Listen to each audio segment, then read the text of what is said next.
I found out about Shapton stones back in 2006.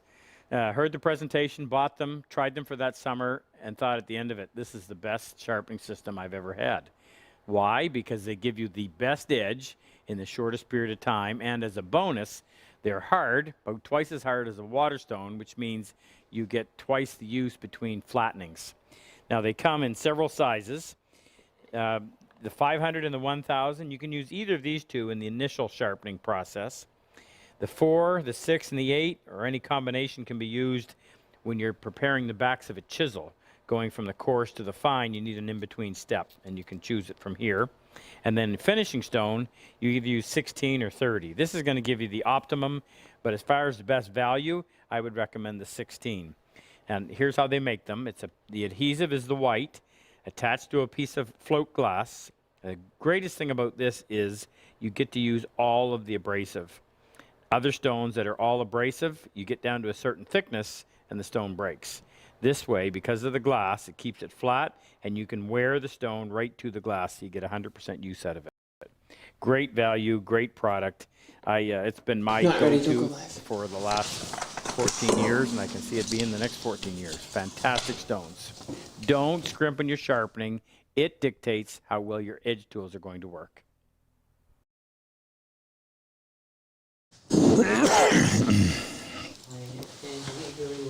Okay, we're live. Oh, yeah. As in howdy doody? Howdy doody. Hi, folks. Welcome.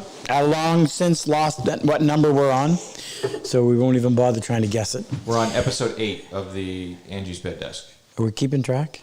Well, Episode 8 of Angie's Bed Desk. And Angie will get it. Just so that you know, this is Angie. Angie is Ken Anthony's cousin. And Angie, because of an illness, has been confined to her bed for some time.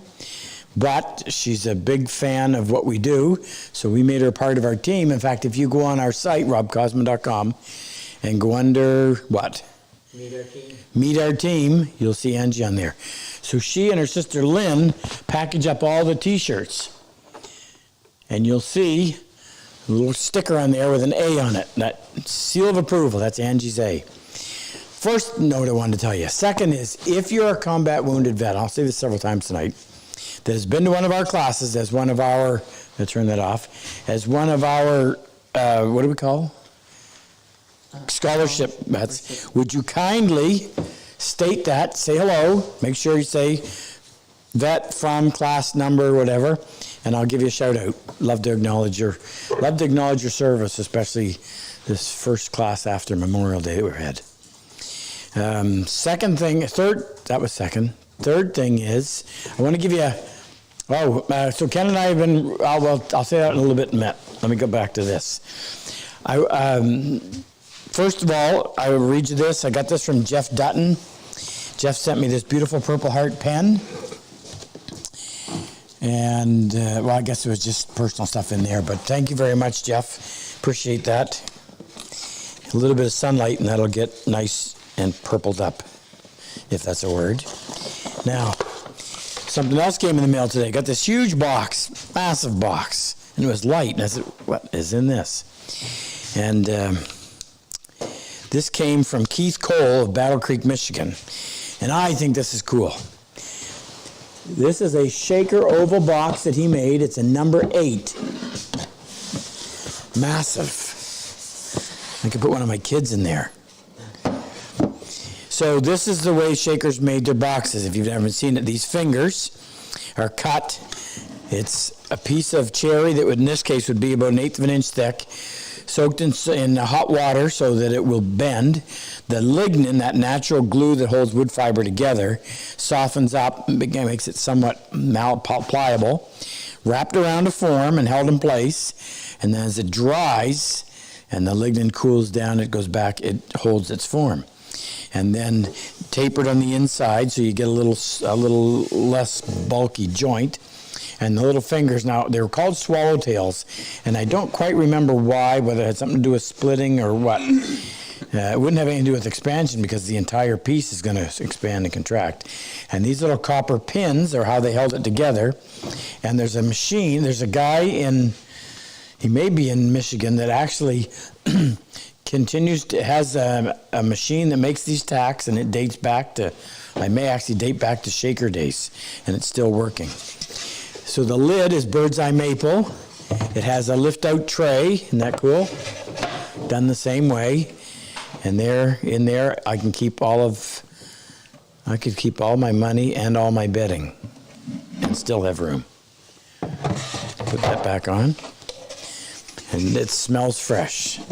So, I'll read you what he said. Cherry on the bottom, so there's his signature. Battle Creek, Michigan. I have a friend that makes these professionally and sells them to, his name is Brent Rourke. He provides gift stores all over the world, but I've never seen one this big, so I was pleasantly surprised. So here's what he said. This is a shaker oval box, size number 8, tall, with a figured birch tray inside, made in the traditional way by Keith Cole of Battle Creek, Michigan. The fingers, or swallowtails, as the shakers called them, are carved by hand. Then the side, or band of cherry, is soaked. Actually, I told you all that stuff. Wooden shapers are inserted. Okay. The box is assembled, hand sanded, oil finished, followed by a coat of paste wax. My shaker woodenware carries my signature in the year that it's made. Care required is a regular dusting and once-a-year application of paste wax. So I had another letter here, another note on there, and Keith said, Rob, you can do whatever you want with it. So I think it's only fitting that we use it as a fundraiser for the Purple Heart Project, which, by the way, that's what this is. So we do these live broadcasts every Saturday night at 6 o'clock Eastern, and we try to be on time. And the purpose of it is not only to give you something to watch on a Saturday night when you can't go outside because of COVID-19, to educate you a little bit. Every other one we do is a question and answer. But we also use it as a means of raising funds to run our Purple Heart Project. That is where we bring in yearly, 6 at a time, for a total of 36 combat wounded veterans from all over the United States, Canada, and Australia. We've had some applicants from England. The bulk come from the U.S. And we bring them in, we fly them in, we cover their airfare, their hotel, their meals. It's a 6-day course. Now, we start at 8 in the morning and we run until 11 o'clock at night for 6 days. So you get your, you walk away knowing how to do things like cut dovetails, mortise and tenon, process lumber, sharpen a hand plane in 32 seconds, give or take, and be able to process wood entirely by hand. Very, very therapeutic, particularly for vets suffering PTSD or traumatic brain injuries. We've seen miracles. Anyway, so we also send each vet home with somewhere around $3,400 worth of tools, best stuff we got. And now, because of our bench brigade and Jack Lane down in Texas, we are supplying every vet that comes to class will go home and have a bench waiting for him. And it's that same bench that you've seen us, that we designed and make, the Cosman bench. We were looking for 36 volunteers. We currently have over 80. And Jack has told me to put the brakes on because we now have more volunteers than we currently have vets waiting for benches. But we appreciate your support, and don't go away. We may need more in the future.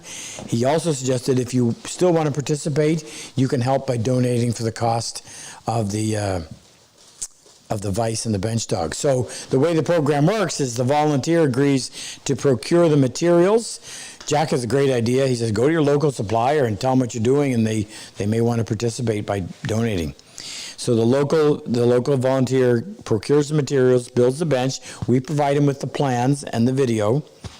We provide him with the vise and the bench dogs, which is the bulk of the expense. And that comes out of our Purple Heart Project. So if you want to donate that, we'd be happy to accept your donation. And by the way, the good news for those of you who are waiting, the vices, we have 90 vices on the way from Sweden by boat. They've arrived, and we should have them on Monday. To ship it Tuesday. Yeah. So Tuesday they'll be in the mail to you. So we're right around the corner.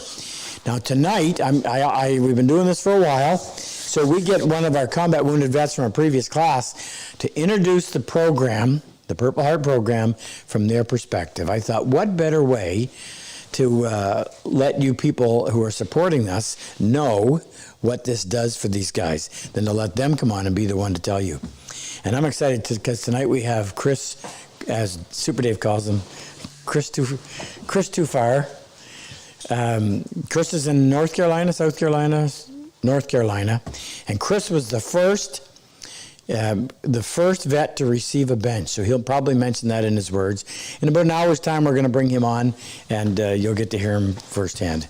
Frick took care of that with all his magic. Frick's magic, that is. So if you are interested, if you like this, make us an offer. And I have no idea what we'll let it go for, but if we have the right offer tonight, we'll let it go. If not, it'll sit in my living room for a little while longer. My wife laid claim to it as soon as she saw it, but she can't have it.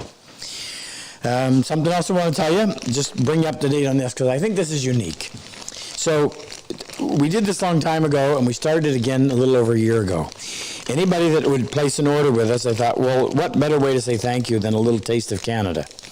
So we have a local maple syrup farm that has been in business for 150 years or more. So if your order came in a box, we didn't do it if it was an envelope, too risky, you'd get this little 40 milliliter jar of dark maple syrup. And if you don't know maple syrup, dark is the answer. You want it dark. And the response was such that people were saying, hey, we'd like more of that. So we contacted them. Just left me. What's the name of the Briggs Maples. We contacted them, and apparently it's been a great year for sap, meaning they have lots of syrup. It's been a terrible year for sales because all the retail stores that sell are closed. So we've been selling it. So we offer it in two sizes: the 100 ml, kind of the sampler, and the 500 ml, family size, or if your name is Michael, that's per meal. It tastes fantastic. You can get it off our site, and we've sold almost 200 this month alone. I thought we sell tools, and here we are, maple syrup, but it's unique. And somebody ordered today? 6? It's good stuff. High reorder rate. So what else did I forget anything? Oh yeah. So now the other thing I want to tell you is this: Ken and I have been busy making saws. You guys have us swamped.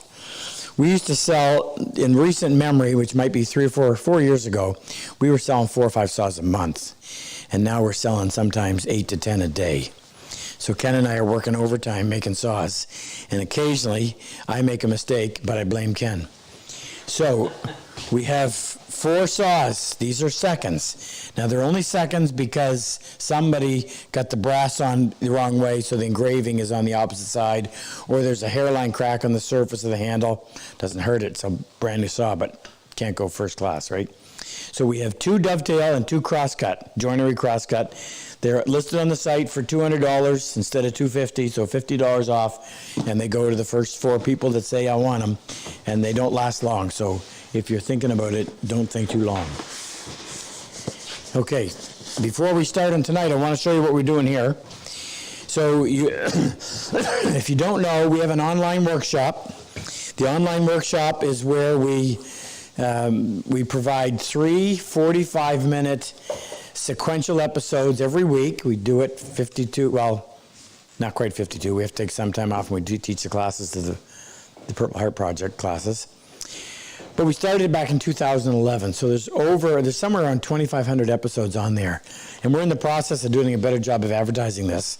So we're going to have pictures with the video of each one, an introductory video of each one of the projects, and there's numerous.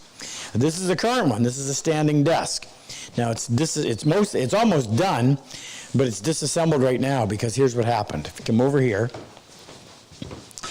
the whole idea behind this was we wanted to hide these drawers in plain sight, to borrow somebody's phrase that I thought was very apropos. So, I can't use that one, it's got sticky epoxy on it. So when this drawer is shut,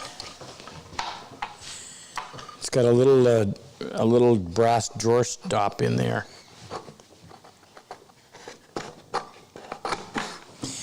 So when the drawer is shut, oh, why is that getting stiff again, Jay? It practically disappears. And it was a careful, long process to do that. We did it with this one. We did it with the two front ones over here. We even endured a major screw up on this one, but we fixed it. The top section has got 3 drawers in it. They completely disappear when they're closed. And over here, all because of Jake, we built it, and then we put the drawer in, and for some reason it just didn't quite look right. And I could not figure out what did we do wrong. I flipped it over this way. No, that wasn't it. And then Jake discovered that somehow, in the process of starting and stopping, I got this turned around. So that should have been the outside. Can't live with it. So what we're in the process of doing, in case you want to join us, we took a 1/16 of an inch off of this entire surface. Remember, this is all finished. Took a 1/16 of an inch, made a new piece. So there's the new piece. We kept that piece right there, and we've got to get that in there and fit that perfectly and glue it back on cherry with the glue joint. It's homogeneous, becomes one piece of wood, and then that will salvage that so that we won't have to apologize for why that one drawer doesn't look like the rest. It will. All right. I haven't heard anybody say no vets on tonight. Yep. Okay, let's say hello to them. Who are they? Okay, we have Danny Bell's on, Well, Hardwood Grove. of course, Danny Bell. Bob Abbott's on, Bobbert. Joe Bright, Joseph. Kevin Smear, Kev, hey, your saw, you better have your saw. It's on its way. Has been for a while. Jim O'Shaughnessy's on. He's not a vet, but Hi, Jim. he was in class. How are you, Jim? Great guy. Jim's pilot for Emirates Airline. We also sorry, go on. Flies the big No, you go. 777s. Anthony Bro from the UK wants to know if there's any vets there because he'd like to build him a bench. Well, Anthony, what you need to do is email me at rob@robcosman.com. I'll be in trouble for doing that. Email me, and I will forward it to Jack, and we'll keep our eye open. Now, we had one vet that was supposed to come, but something happened on his end, and he wasn't able to. But we accept, let me just give you a quick little thing here. We accept vets from anywhere. There is an application process. In fact, Super Dave, who's taking care of the last 3 classes this summer, which will be, I got to bring an update on that too, August, September, October, had over 80 applicants. Now, in order to apply, you have to, prove that you were honorably discharged unless you're still active duty. Both are welcome. Your wound has to be combat related. So it either is a physical wound or a mental wound, whether it's a PTSD or a TBI. You need to be able to tell your story. You need to have you need to be able to get into Canada, which means you can't have a criminal record. So you have to have a passport. And aside from that, we cover all the expenses, so there's no money out of pocket for you. And you have to have a wife that'll allow you to go away for 6 days, 8 by the time travel is involved. So we also have Kevin Burris here. Hey, Pete Kev. Ambrose. I just got an order from you, brother. What did he order? I didn't see it. Oh, I did. Whatever it is, it'll be on its way. Pete. Pete Ambrose? Yes. Brother Pete? Neil. Weatherhead. Neil Weatherhead. Neil just got his bench. He mentioned that. Neil was number 2. Number 2 bench participant. Who made his bench down in Portland? Sean? Sean did. Yeah, that's great. We just didn't get a video of it. I wish reenact that if you can. By the way, there's a Facebook page you'll want to check out and join. Frick, tell them that, please, or put the link in there. I'll put the link in. Yeah. So what we're going to do on this Facebook page is, as these guys' benches get delivered, we're trying to get them videotaped so you can actually see them receiving their bench, which is cool. Anybody else? Philip Gusta. Philip's on? Yeah. Brother Philip. I always have to show this off. Probably the best dovetail I ever had from a student who had never cut a dovetail in his life. And he was the first one done in the class. Philip Gustafson, who is actually coming up, and he's going to be, I think August. he's going to be the assistant in the August class. Too bad it's full because you guys are missing a treat. Actually, we got a bunch of great ones coming. We have a program now where we bring a vet from a previous class in to be our assistant for one of the Purple Heart workshops each time. Anybody else? Paul's here and Ray's here. Paul from Australia? Ottawa Paul in Australia? Hey, Paul. And who? Ray? Back in Australia. Cool Ray from Louisiana? We got to get Ray on. Ray, I want you to do next week. So practice up. I'm going to have Ray. I thought about that today. I said, we got to have Ray on. Ray was a Vietnam vet, and he drove, what's that thing called? Funny little vehicle. I always think about that. Okay, so here we go. Interrupt me if somebody else peeps up. And if there's questions, let a few of them come through once in a while. Luther hogs them all. Is he on? Luther and Super Dave are noticeably absent tonight. Ooh, probably forgot. Mom's here, so. Artists? Yeah. I'm waiting on the 5th, artists. We're all waiting. 6th, June 5th. What's that? Special day. Special day for artists. It's the 5th. She said last time it was 6. I'm pretty sure it's the 5th. But she might have changed it. Pardon me, I'm going to be drinking tonight. Perry, that is. I got to lubricate my throat. It's a mule. A mule, right. Right, so you got to Google that. U.S. Army mule. Vietnam era. The funniest story he tells me, he's coming down a hill through this field, and he meets the minesweepers coming up the field. They're looking for he's driving through a minefield and apparently didn't know. And he didn't find out, which is good. Otherwise, we wouldn't have him around with us. Our loss, that would be. Okay, what are we doing? So last week, or 2 weeks ago, we got our back done. So that's our back, top right, that signifies. This is our front, top right. So we label them on the outside, so they're like this. So we have matched up the bottoms. Have we planed that? Yes, we have. Sorry, what are we doing we're auctioning this? What? Yeah. I got people, Not an auction. No, we're auction. Why not? What else were we supposed to auction tonight? so we're not doing a draw. No. Oh yeah, we're doing a draw. Oh, I'm sorry, I forgot. So every time we do this, we do a draw. And the way we do a draw is we give away a $100 gift certificate for every, did I mention the donations? No. I forgot that too.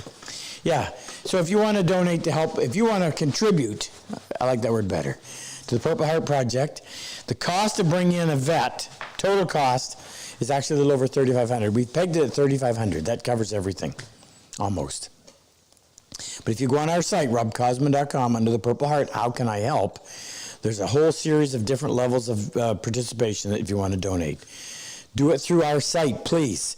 If you do it through YouTube, they take over 30%, which is crazy. Even GoFundMe takes 8%.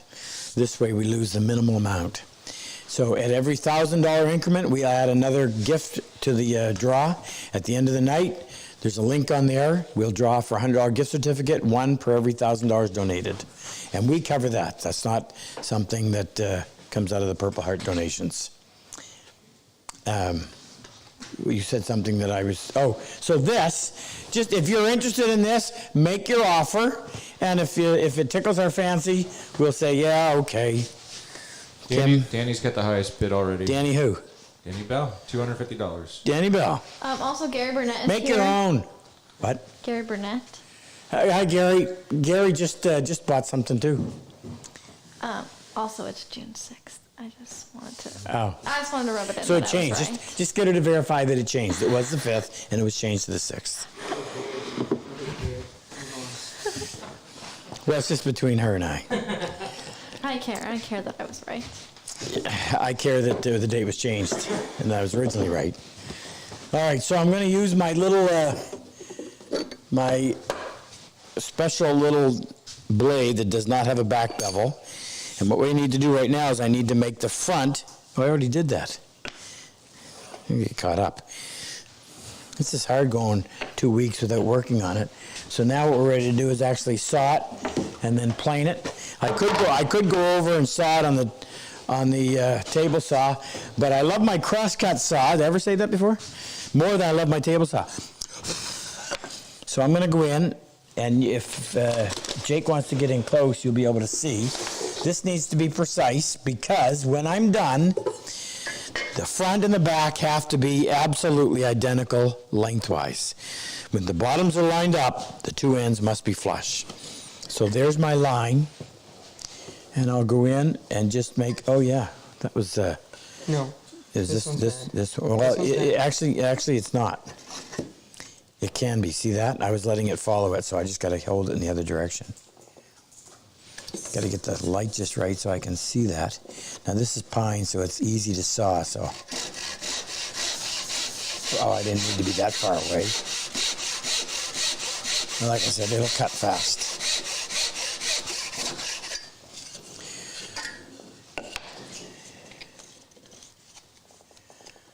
That's, if you got a really good crosscut saw, you should be able to do that, and maybe even thinner. Take off little slices like that. And that has to do with having minimal set. So I'll try it again. No, not enough material there. Too much. Super Dave is here now. Did we wake him up? Fashionably late as always. Huh? Fashionably late as always. He's busy playing with his new toy. What? Oh, it's dust collector? His big vacuum.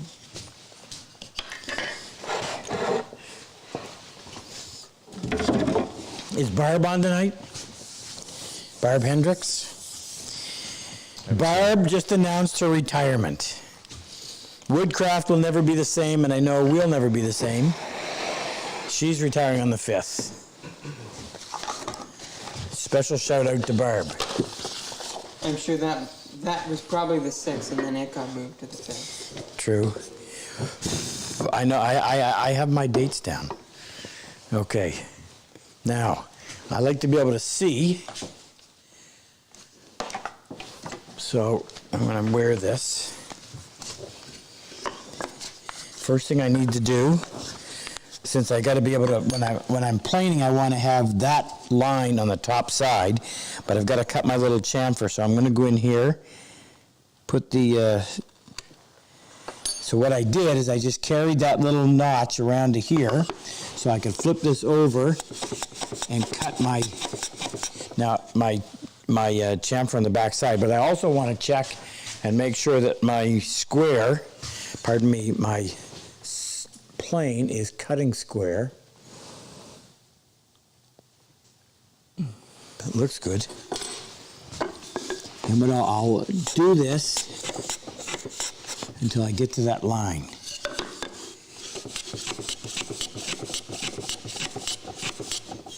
Now I got to bring that in. It's a little too aggressive. So it's really easy to do this if you watch closely. I don't know how tight Jake is, but as you get closer and closer to that line, those little fibers start to crumble away, and it allows you to sneak up with the greatest level of precision.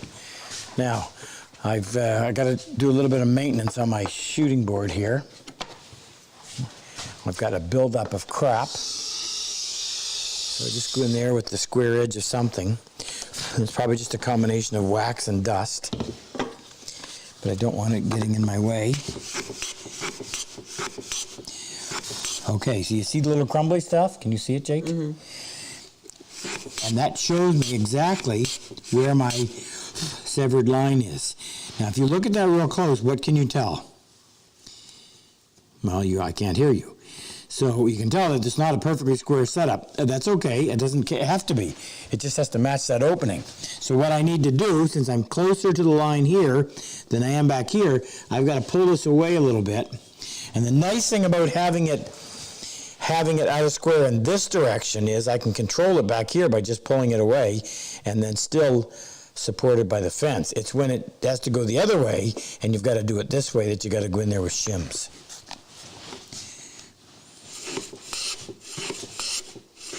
How are our numbers? 465 right now, from what I see. That looks really good.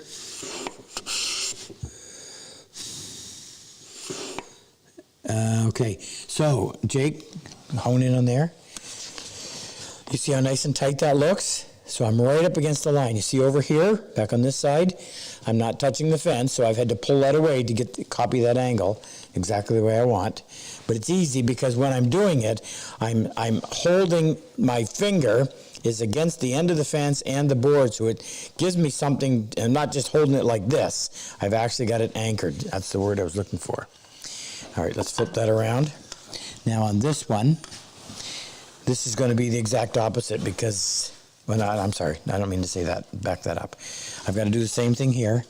I've got to get into that mark. By the way, we got, just to introduce the crew tonight. Can you flip around, show it to them?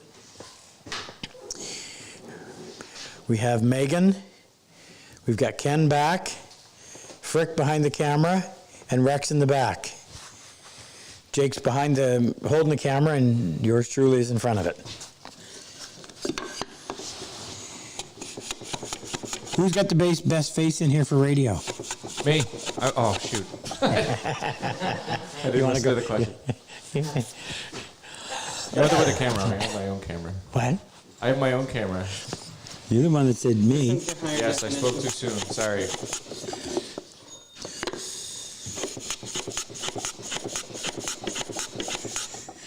Speaking of which, I have a friend, not many, his name is Manoli, and Manoli has a great voice, quite an entertainer, and maybe next week we're going to have him come on because Paul Rigney down in... It's really funny you mentioned that because Paul Rigney just said any update on the guitar like 20 seconds ago. Really? So, yeah. Hey, Paul, brother, we're in sync. So Paul Rigney, who is a Vietnam vet that I met because he works at the Knoxville Woodcraft store. By the way, I want to send out my sympathy to Paul and Brenda in South Carolina. They used to own the store in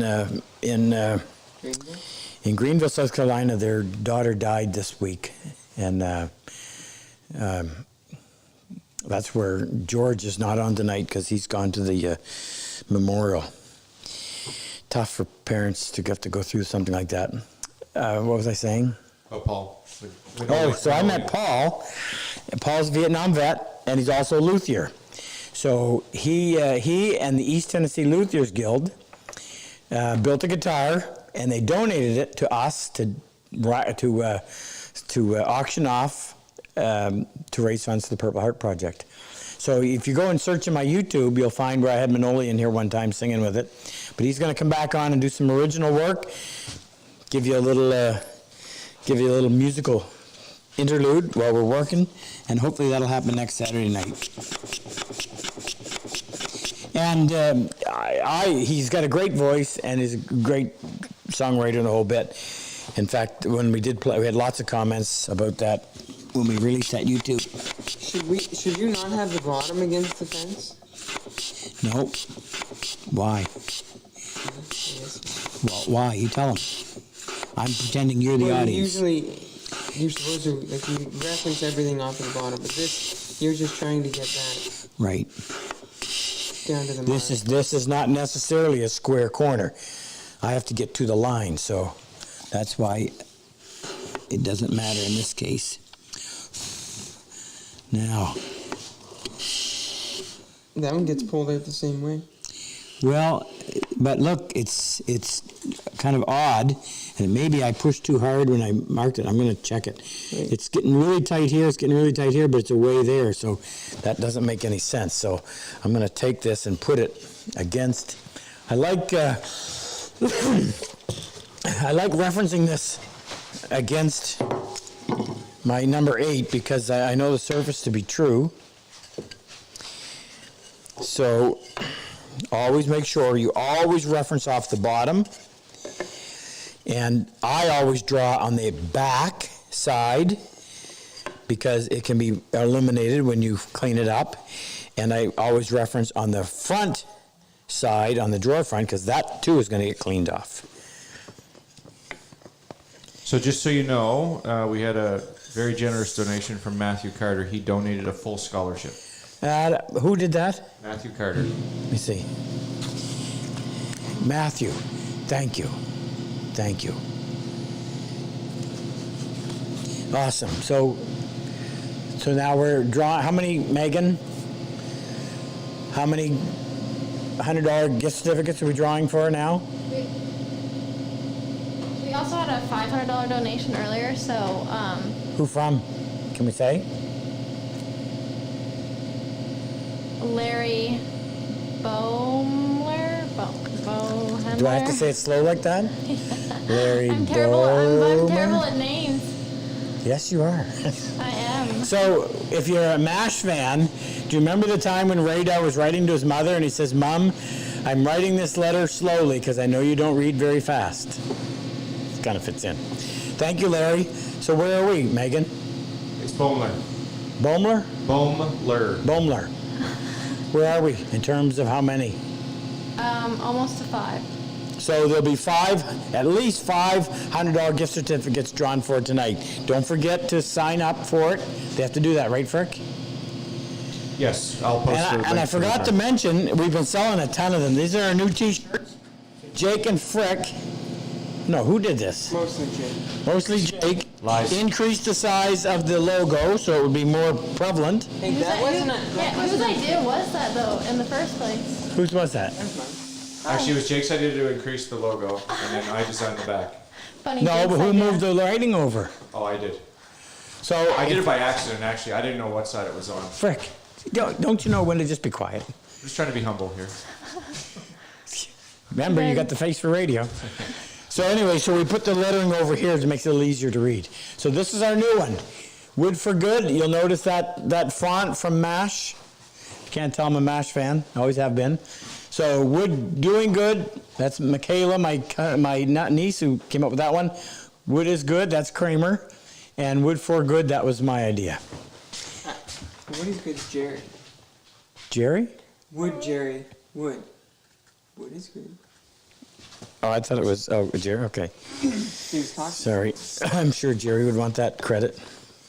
All right, so I've got the bottoms referenced. Keep us posted when we cross over the threshold so we know we're adding another one. Okay, have any of those saws gone yet? All. I'm pretty sure all of them have.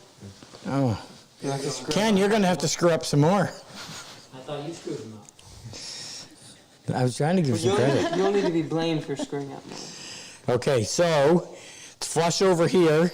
I'm still proud over here. I'm going to try to remark that just because I don't know if I'm going to be able to because it's such a small amount. By the way, I'm in no hurry. Angie, plug your ears. I'm in no hurry to get this done. And the reason I say that is because I enjoy going through the teaching process. And as you build, and anybody that's been following us on the bench desk appreciates how many mistakes I've made. But it's part of the game. And I don't mean that it's a game, but it's just, if you're building one-offs, it's going to happen. Okay, now I'm looking at that closely. And I think it is perfectly square because as I plane, no, got to bring it out a little bit. So this is where you want to grab yourself one of these little, what's the matter? What is this called? Feeler gauge. Feeler gauge, thank you, Ken. Feeler gauge, because what it allows you to do is go in and just prop that up whatever amount you need. So that'll hold that out just a little bit, and it should be enough. Yeah, I went a little bit too far. See what happens? You just start to knock that off.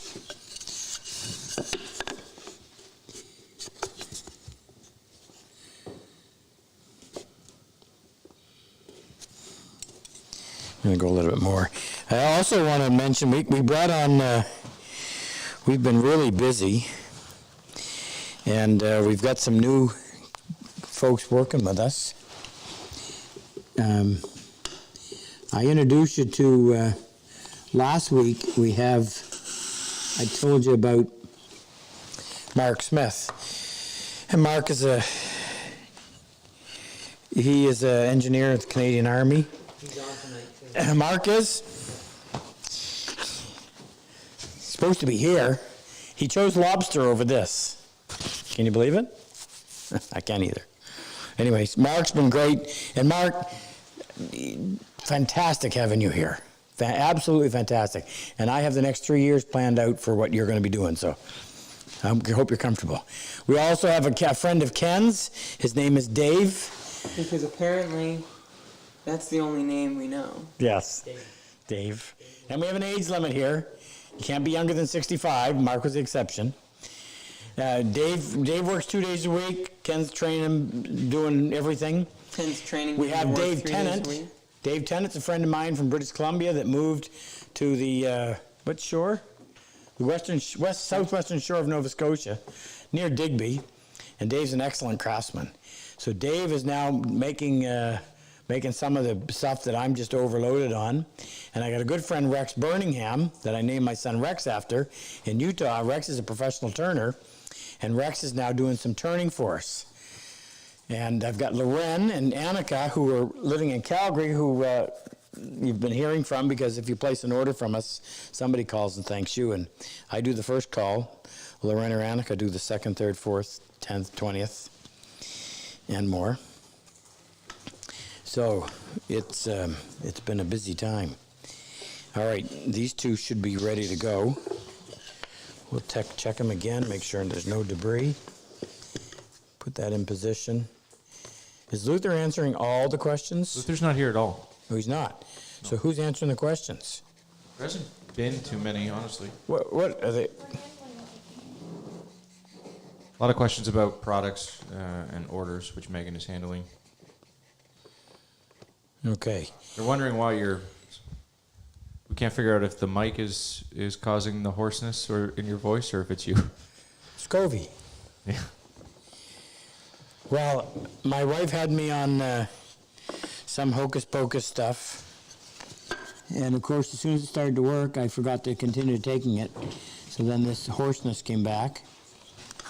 I don't like to hear the word horse. So it's probably... Bobbert says you should gargle some maple syrup. Of course, Bobbert would suggest that. I need one more pass on this. Shoot. That's too much. I'm not gonna do it. I'm not gonna risk it. I'm not gonna risk it. Now, Jake, I can't believe that I left that back that thick. That's too thick. I gotta take that down. Okay. May as well do it right now. So I'll leave I'll reference off the backside. Wait. What? I'm sure there's a reason you left it thick. No, I can't think of it.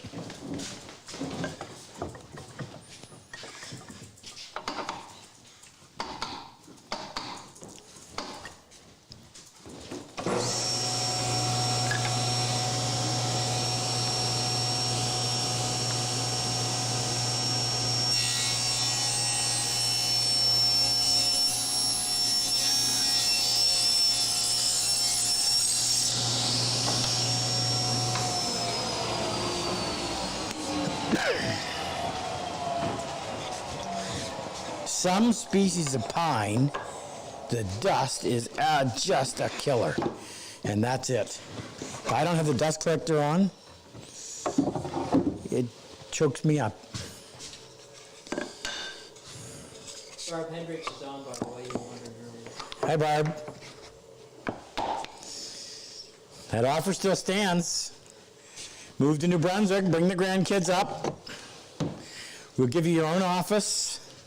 You can be in charge of Jake. See if you can get him to do something. Good luck.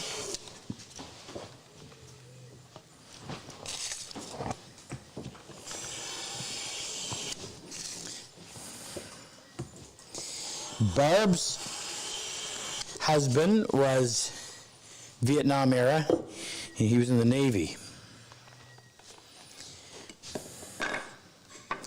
That's much better. I'd much prefer that size. Don't like the back being the same size. I think it gets too clunky.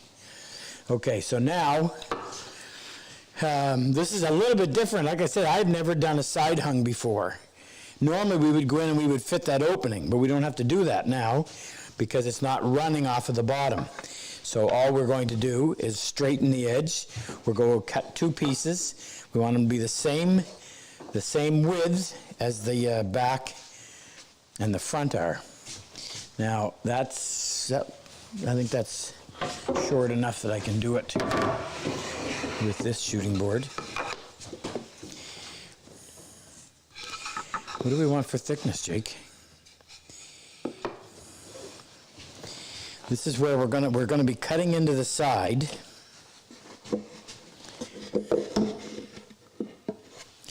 Careful when I'm handling this. Remember, this is pine, and it bruises so easily. I need to allow 1/8 of an inch for that groove. So I'm gonna go 5/16, I think. Yeah, I am. I'm gonna go ahead and cut them first, and then I'll take them down. Anything important I need to know, or? No.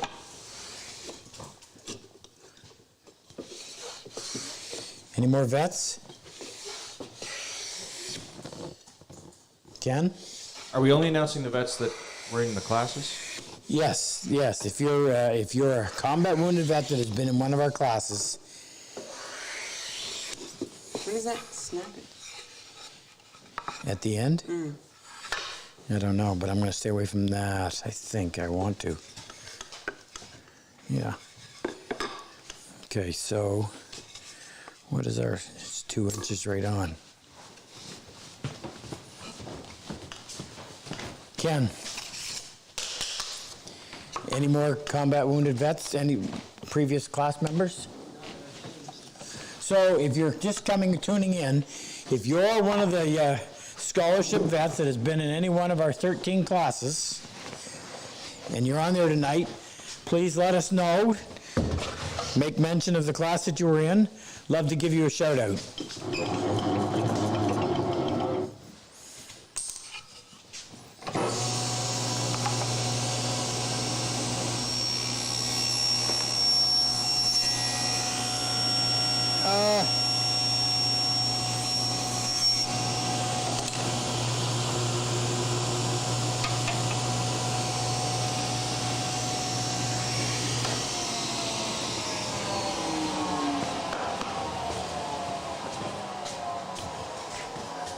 Was that Ken's fault too? That is Ken's fault. And he doesn't even know what he did. Shoot.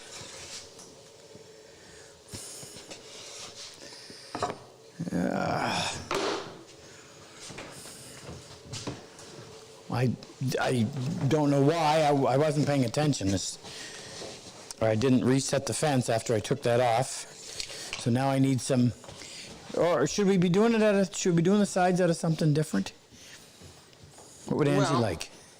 Some yellow cedar? Pine's pretty strong though. You can't mix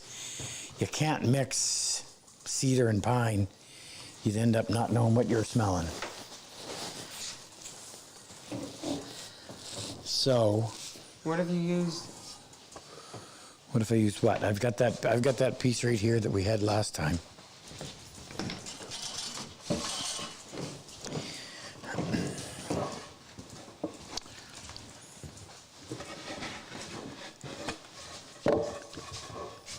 I'll take one strip off of that.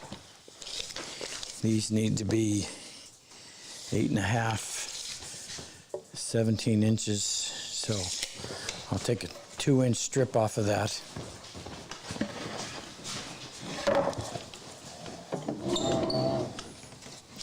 I'll go a little more than 2. No,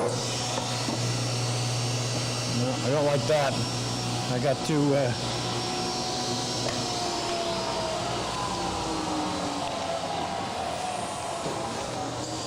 Now normally I wouldn't. put a rough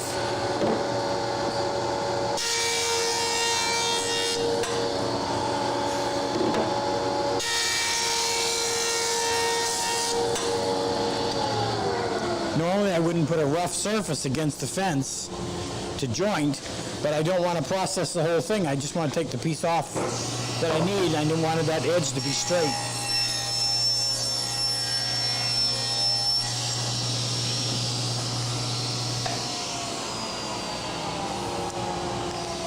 You know what? That's narrow enough that I think we can take... Rip it. Yeah, I think we can take 2 pieces out of that. Wouldn't normally do that, but I don't think there's a risk of cupping.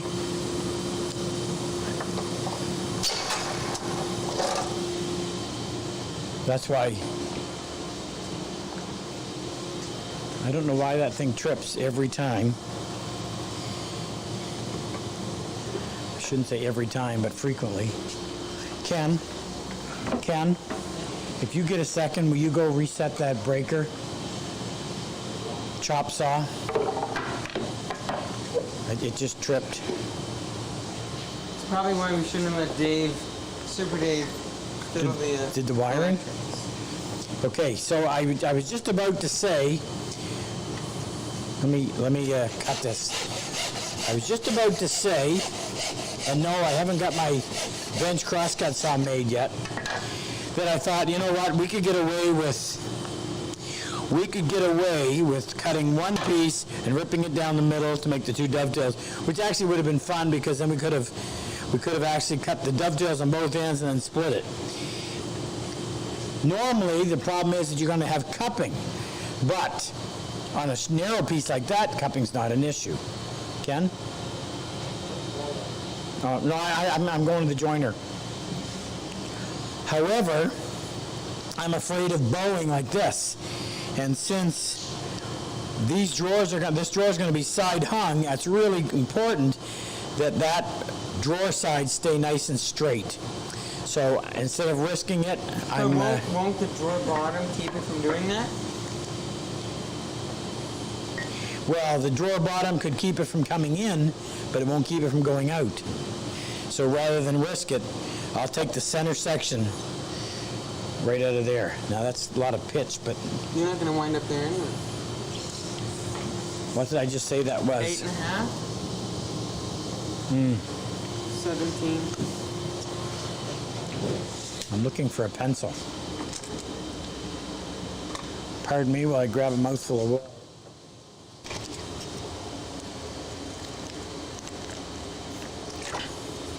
Hey, when are we bringing Chris on? We could get him soon if you want. What are our numbers? 678 is what I have. Well, let's plan to do it at 8 o'clock or 7 o'clock their time. Jake, 8.5, 17. Go 17 and 3/4, 17 and 1/4.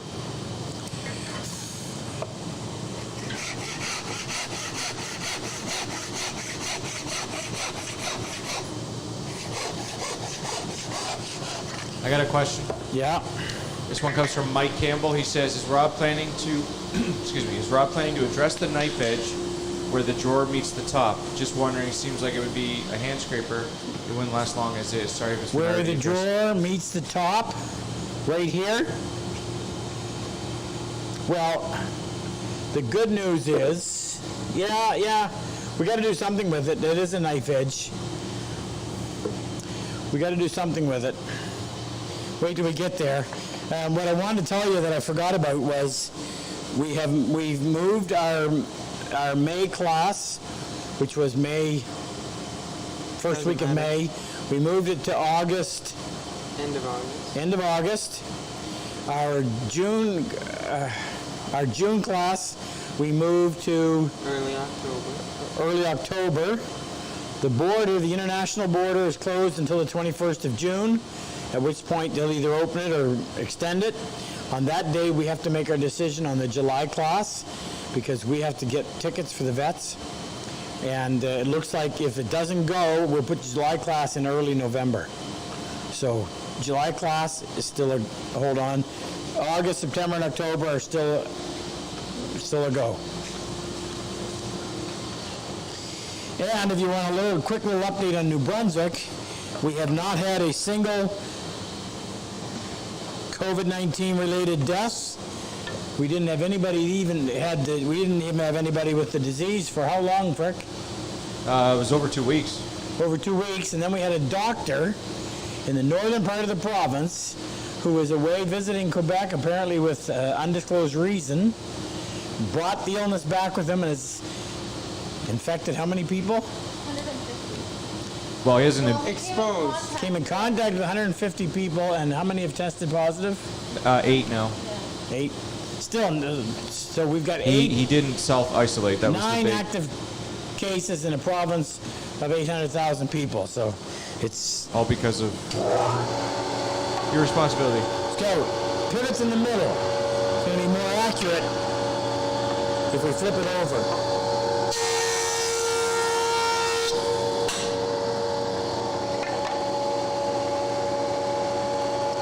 When I run that again.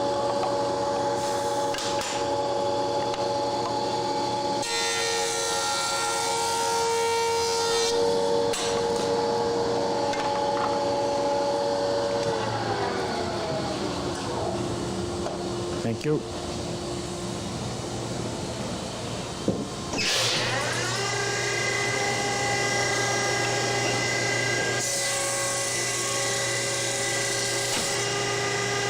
Give you a little tip. If you're ever using a thickness planer, don't hold the board like that. You always want your hands away from the bottom. That feeds in there, and the empty roller catches it. It'll slap it down like that, and if your hand's underneath it, that'll hurt. Now, that was a little bit too aggressive, and I kind of rounded over that edge, so.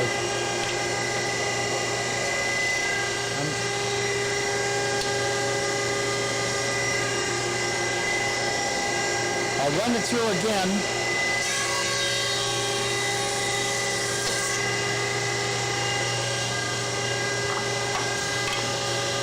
I don't like that, so I'll join it again.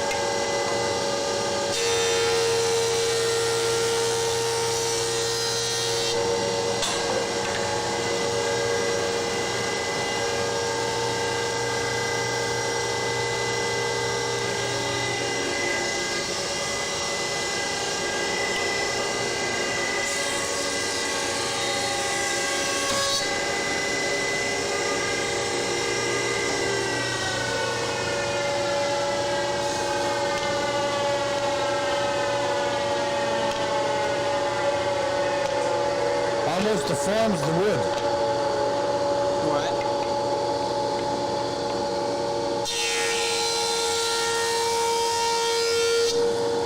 I think there's too much pressure on that infeed.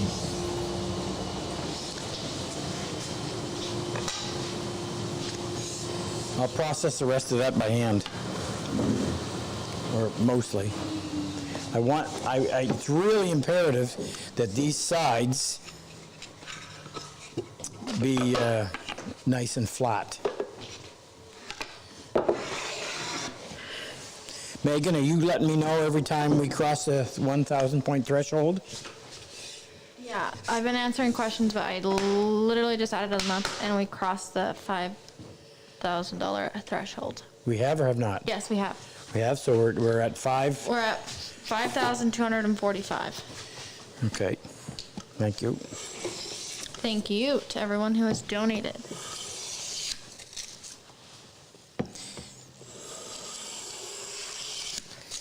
Read your shaving. When the surface is correct, or correct, what's the word? Perfect. The shaving will come off, and it'll be good. So, Bob Cthulhu wants to know, is there a specific thickness you're going for, or is it just as thick as it needs to be, and everything else will be made to fit? no, I want this to be inch and 5/16. Huh? Pardon me. I want this to be 5/16.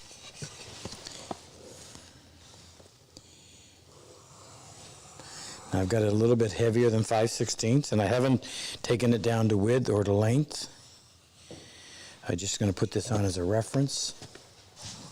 Are you gonna plane that or Now, table saw? I think I'll go over to the table saw and take that off. I'll stay just outside the line, and then I will hand plane it. Just get that. Hey, it's 8 o'clock. Let's get Chris.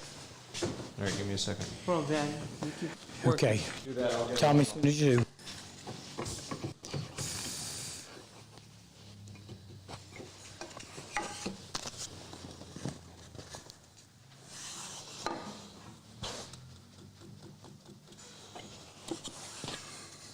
Now, I've for the most part, I've taken the center section of that board. That's laying nice and flat against the fence. Do you want a featherboard? What? Do you want a featherboard? No.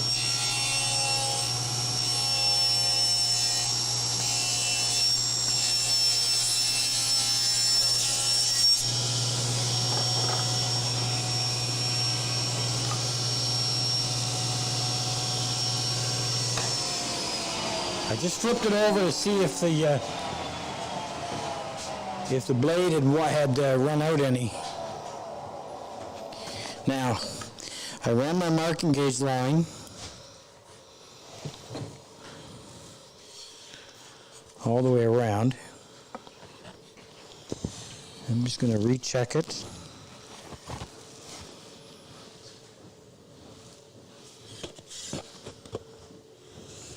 I'm ready when you are, Frick. Second. Okay. So I think it's a little bit heavier here than it is here. So I'm going to set my plane.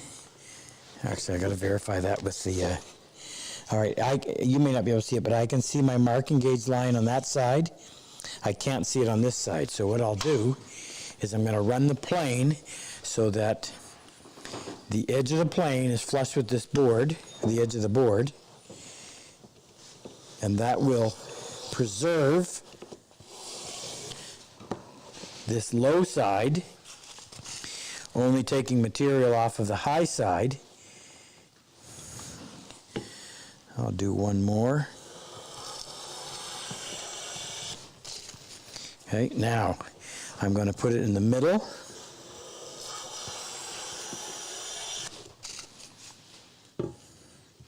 There's the little feather that comes as a result of the marking gauge. I think I need one more.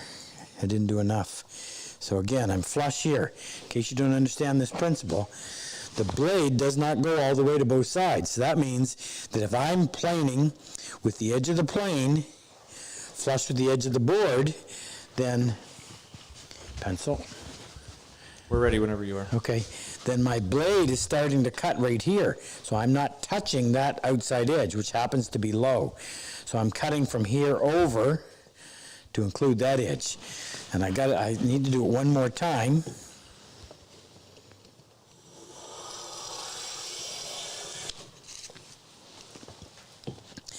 Now I'll take a couple of full width passes until I get a shaving that tells me what I want, which is that, okay? Full width, full length, uniform thickness, AKA just dandy.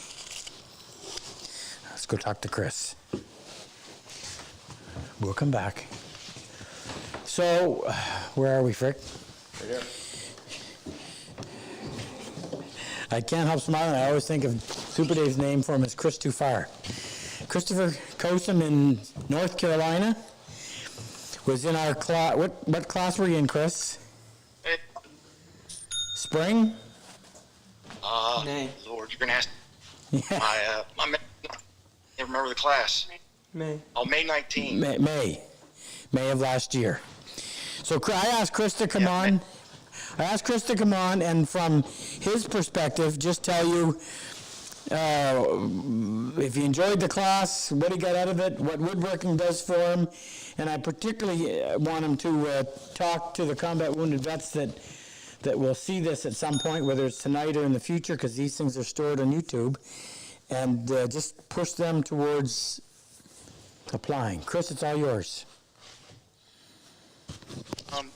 Well, I tell you, after my brain injury, I lost a lot of interest in doing most everything. And one of those things was woodworking. And coming to your program, it brought that interest back because one of the things about woodworking is that it's therapy. And it occupies your mind and your time, especially if you're somebody that never leaves home. You know, I never leave home here. My wife makes me, or I have to go somewhere.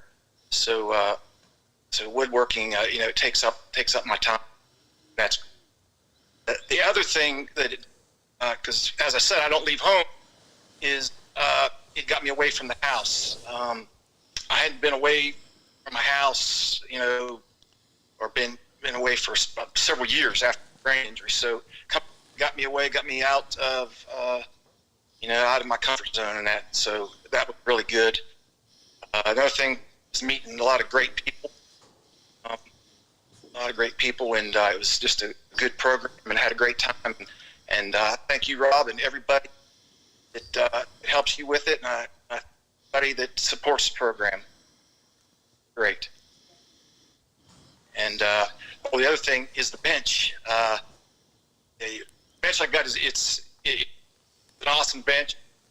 Rick built it for me. He did a great job. He definitely set the bar on it. He went above and beyond anything that he was supposed to do, and I really like it. The vise, that vise is, and it's way beyond anything that I had before. I can assure you that. But this program, it is really well worth it. You worn the bench out. Yes, my wife has had me making a bunch of stuff, so yeah, I'm using the bench. Good. I'm glad to hear that. Well, Chris, it was great having you. In fact, I'll talk to you later, but you're the reason why I decided to take this class from 5 days to 6 days. And Great. just want to jam a little more time in, spend a little more time with you guys. It was awesome having you here. And thank you for doing this. All right. That's no problem, Rob. And that's a great looking T-shirt. Where'd you get that? I believe I got it up there off you. May the maple syrup come with it? No maple syrup. I should have. No, we'll fix I it. did. We'll fix it. Thank you, Chris. Appreciate Okay. it. All right. Thanks, Rob. Thank you. you. Appreciate you. Take care. You too. Chris, I presume is going to be on for the night, so if you have a question, ask it, and Frick will forward it to him. Okay, you ready, Jake? Ahmed had a really good idea.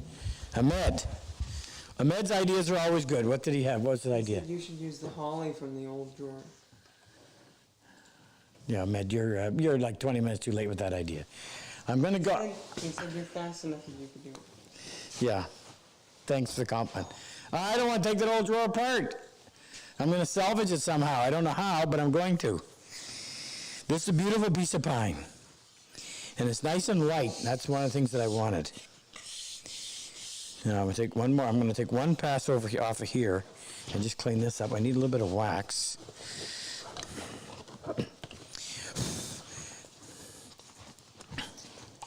This magic wax. If you don't have one, get one. Such a great container, and it was Kevin Burris that actually brought that idea to us, and it has turned out to be great. Speaking of magic, did you know that Luther's a magician? Yes. But have you ever seen one of his tricks? Oh well, I've been waiting for him to. We should showcase him sometime. Waiting for him to disappear, but He disappeared off this chat. Was he on it? No? Oh. he probably forgot. Don't you need to be somewhere Either that or before you he's can in trouble. Your wife is telling you to save your voice. My wife is telling me? Sounds terrible, apparently. How do She'd you say that expect me- anyway. How does she think you can save your voice? Yeah. You know, I'm supposed to stop talking? Okay, so we got this to length. I'm going to just go ahead and cut them rough. We'll take the two sizes. I want to get some dovetails cut in this thing, so we got to move.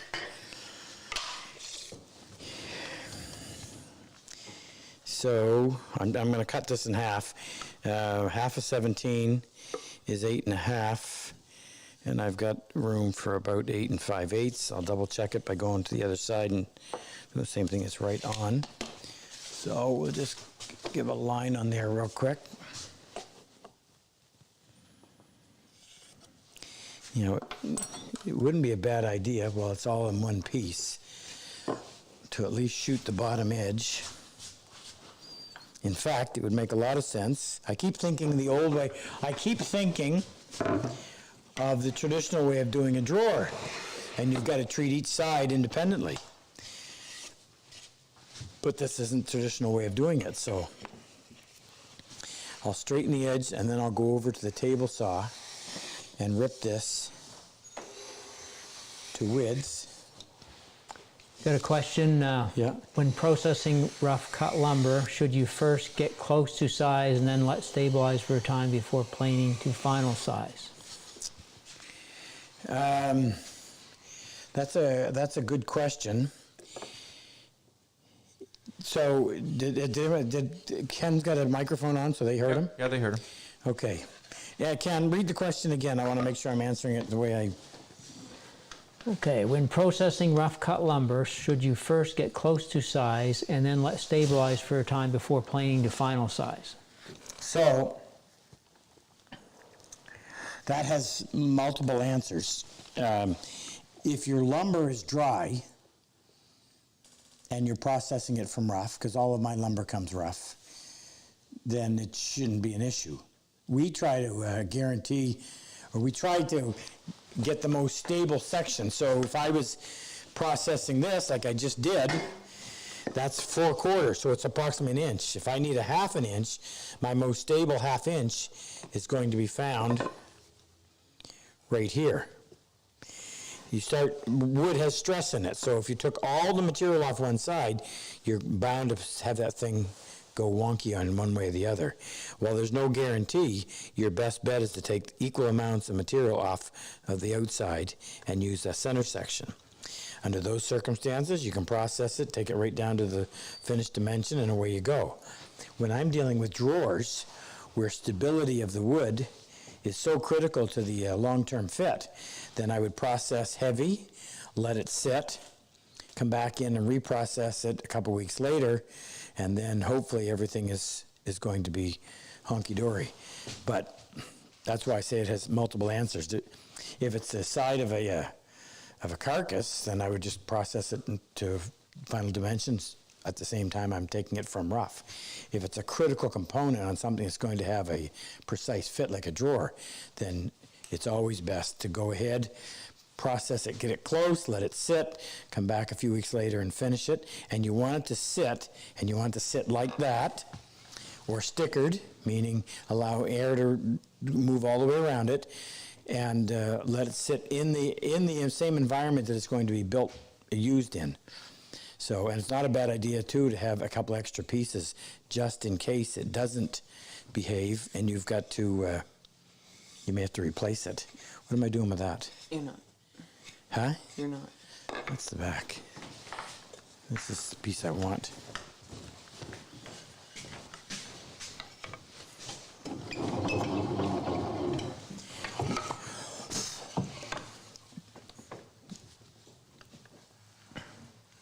Is my wife on?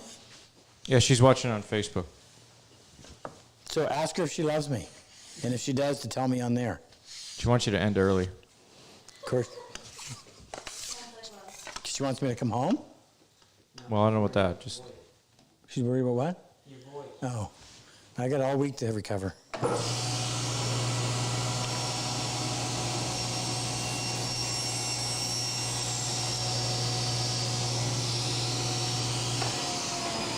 easiest way to get the two edges parallel.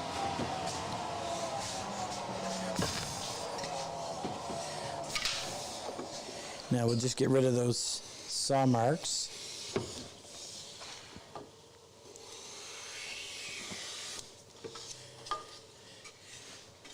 I try to get her to come on, but she's doesn't cooperate.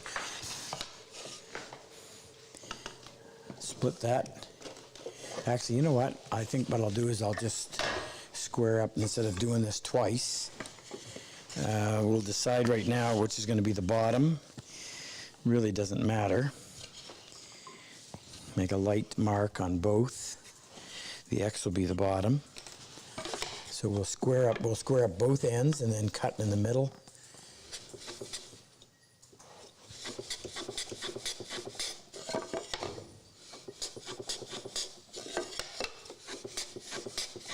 Megan, how many gifts are we at?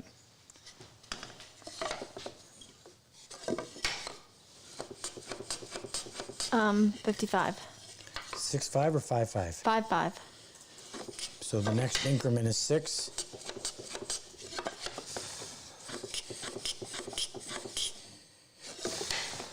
John Shields from England wants to know if you're going to make a matching chair for the writing desk. A matching chair. Well, For the standing desk? Yeah, Yeah. you can't he really. was just being funny.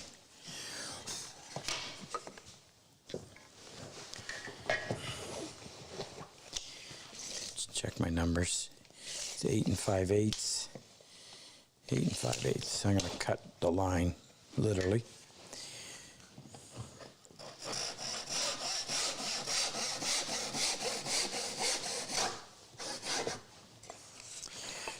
We should, I've had some people email me recently and tell me about their experience in wearing a PHP t-shirt out in public. And people inquiring about it and it doing its job, which is giving them the opportunity to explain the Purple Heart Project. Now, in case you're unaware, our single biggest challenge is not coming up with the money. There's lots of generosity that way. Our biggest problem is finding, like Chris mentioned, there's a classic example. Chris, they don't leave their home.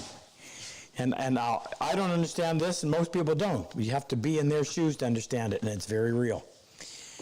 And because of a lot of reasons, they don't leave their home. So how are they going to find out about these programs? The only way is to let as many people know as possible, and sooner or later, somebody who's related is going to say, hey, I've got a cousin, a nephew, a brother, and that's how it gets around. So you wear the shirt, somebody sooner or later is going to ask you about it, and this gives you the opportunity. Isn't that cool? Changing subjects. So that's when you use your marking gauge to set your depth. As you get close to it, you'll have this little feather come off. And that tells you if it comes off in one strip, then you know you're right on. Okay. I'm getting the exciting part where we get to cut dovetails. Now, I'm just square up the other end.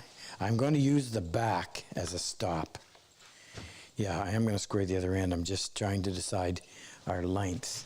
I think it's best that we have the drawer set in. We don't want it flush. We want it set in a little bit. Through dovetails, right? No, these are half blinds, yeah. And we gotta get our length. So if we reference off of the back, set that there for a moment. So what we have to take into account, have I cleaned up that inside surface? Yeah. What we have to take into account is our end lap. So the end lap, I need a here. So, quick little lesson, this is a through dovetail. You see the ends of the pins, that dark part, those two dark parts, and you see the ends of the tails. On a half blind, you only see one half. This piece out here is called the end lap. And the end lap needs to be thick enough without being too thick. Handle that one. If it's too thick, it looks machine made. If it's too thin, it's very fragile. Now, on certain woods, this is cherry, I can get away with a fairly thin end lap, which I think looks as just an element of finesse that I love. Pine, being considerably weaker as well as softer, yeah, you might need a little bit more. And that's going to all factor into the length of my drawer side. So I'm just going to look at this, and I'm not using any kind of a rule here. I'm simply going off my experience and working with pine and cutting dovetails. And I'm going to put that on there. And I'm going to suggest that we be, Angie, you give me a nod if you like that. I'd say right about there. That's not real heavy. So I'm going to go ahead and scribe that line now so that we have it for future reference. I'm referencing off of the inside surface. Now,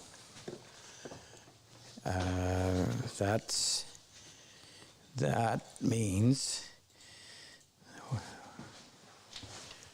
what is the thickness? It's a little less than 1/8 of an inch. So if we measure from the inside of the back to the front edge, which is right here, we have 8 7/16. So if we're at 8 7/16 and our end lap is going to be an 1/8, that's going to put us at 8 5/16. I think we need to pull that in at least a 1/16 so it's not flush. So that would be 8 1/4. Oh, Yes? you're gonna wind up with a gap here, though. Yeah, but you know what? It's going to be viewed like this, so it's going to be okay. And there's not, well, you know what, Jake? Good point. I think what we'll do is we will go in fact, here's how we're going to solve it. We need to go in and we need to put a piece, a triangular shaped piece on here, and that'll fill that in, and it'll take care of that wire edge, so we don't lose anything because of the wire edge, and the wire edge will become a Square. yeah. Instead of having this is a wire edge because this is going up, but if this was going down like that, that would be a much more tolerable edge. So that's what we'll do, and it'll also strengthen that. That's a weak feature. So we had to break it here, and that would be damaged very easily. So we'll do that to strengthen that and to avoid the problem that Jake just mentioned, which is showing a gap. So we want these at 8 1/4.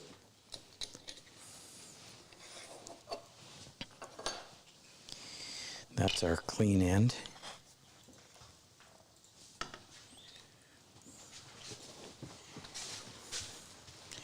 What's Super Dave saying?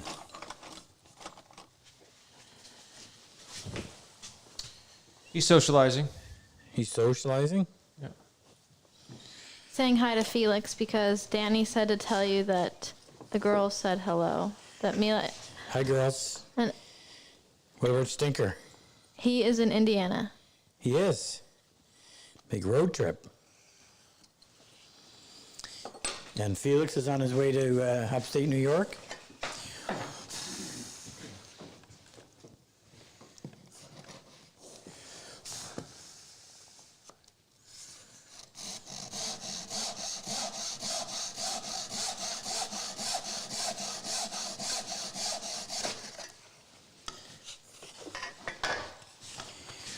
Did you know that Danny was thinking of sending his wife up to take the class? I did not. I didn't either. I just watched his YouTube last night. If I heard right.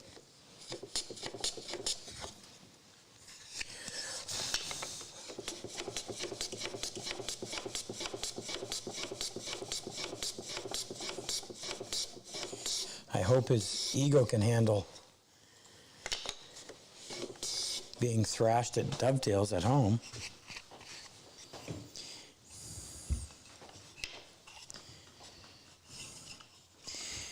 Danny Bell is a combat wounded vet from Clarksville, Tennessee, who, thanks to him and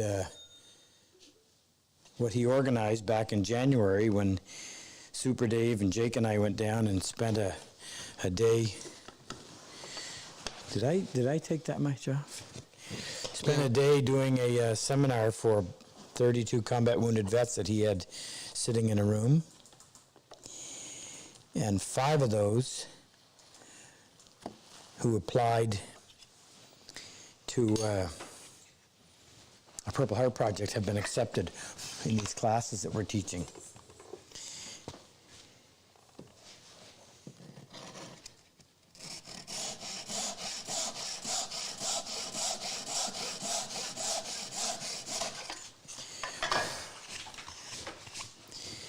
Okay, I want these 2 pieces to be identical.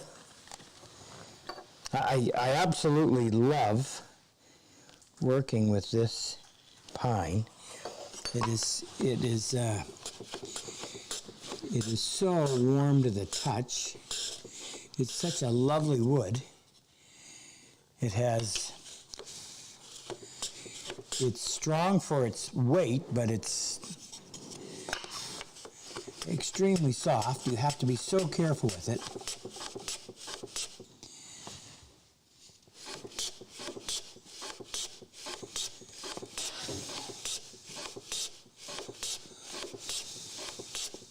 He says yes, they are thinking about sending his wife and his Then what? new employee.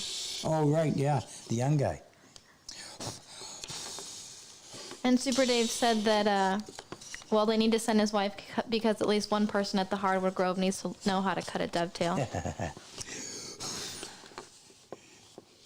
I was just waiting for that comment to come through. Super Dave needs a haircut. I didn't even recognize him. Saw his picture the other day. Looks like a hippie. Can we get him on there? So everybody can... I think we were all surprised that he could grow hair. I think Frick could get him on. Frick, can you get him on? Yeah. Can you get him on and say hello? Show off his new hairdo? Megan, send him his number. So in case you don't know, Super Dave Benson came to one of our classes as a combat wounded vet and now works with us. In fact, not only does he work with us, he's in charge of the second half of the PHP, so he takes care of class August, September, October. That means that all the combat wounded vets applying contact Dave. Dave does all of the correspondence with them, and then when we have our big meeting on the decision process, Dave conducts that, and he's the go-to guy for that second half. And it's a big job because you're dealing with, in this case, it was 80 people. Is he on there? I hear him. I don't have video, though. Oh. Just give me a second. All right. Let us know. Frick, when you get it up, do the forward-facing camera so we can see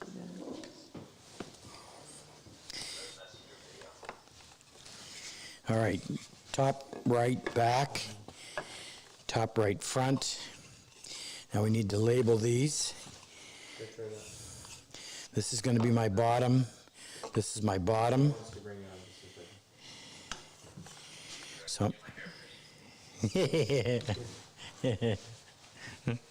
He's ready if you... Yep. Top left. Just say hello to him. Where is he? Soup? I've never seen you with such long hair. I know these luscious locks. Makes you a better woodworker, huh? That's what some would say. Some would say it's just my natural talents. Just keep slowly moving back, though, I noticed. You gotta stop thinking so much and rubbing it. Any update on how are we doing as far as everybody that's been accepted good to go? How many have we had to move up?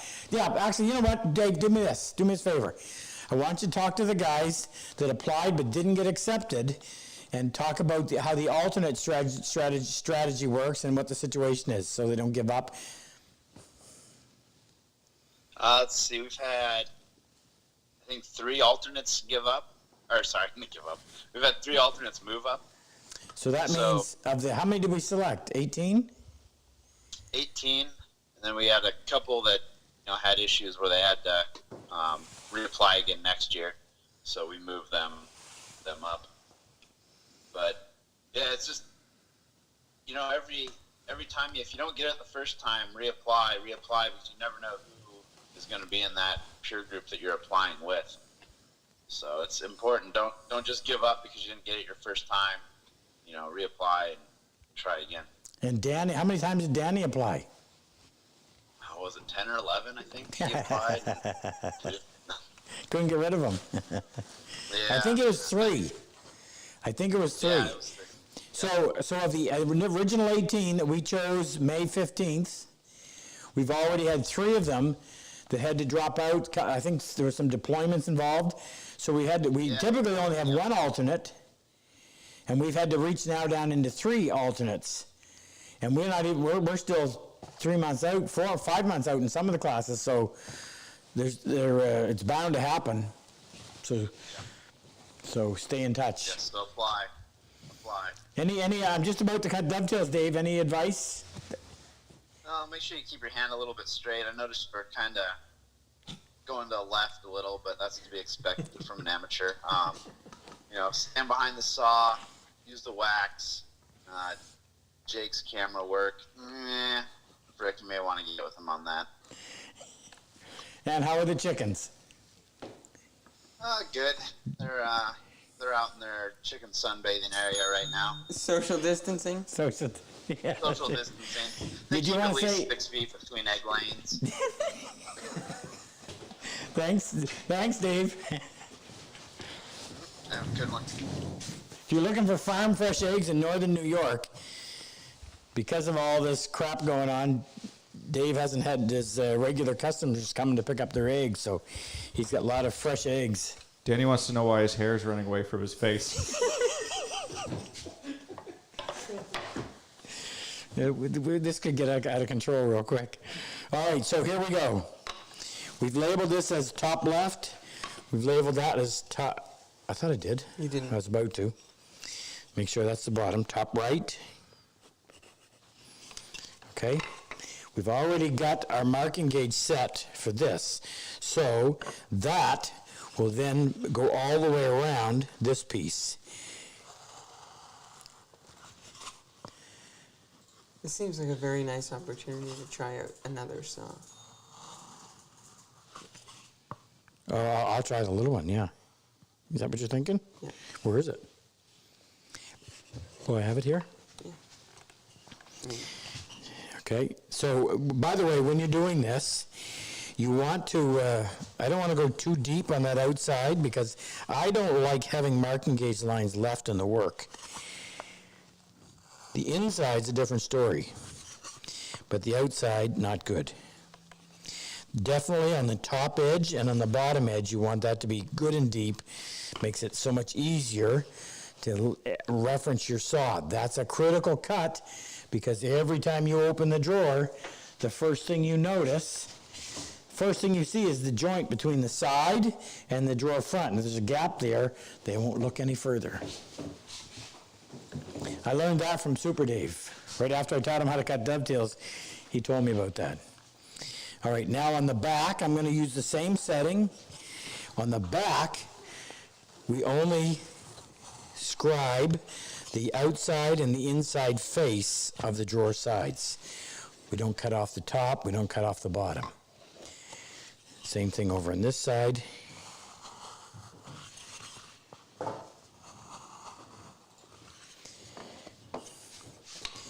Okay, now, well, we still got lots of time, good. So let's go over, Megan, any update? We haven't added another one?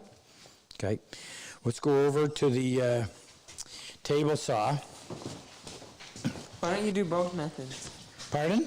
Why don't you show both ways of doing it? You mean using the skew block plane? Well, you're the one that's always bugging me that I'm not getting done fast enough. You want me to do that? What?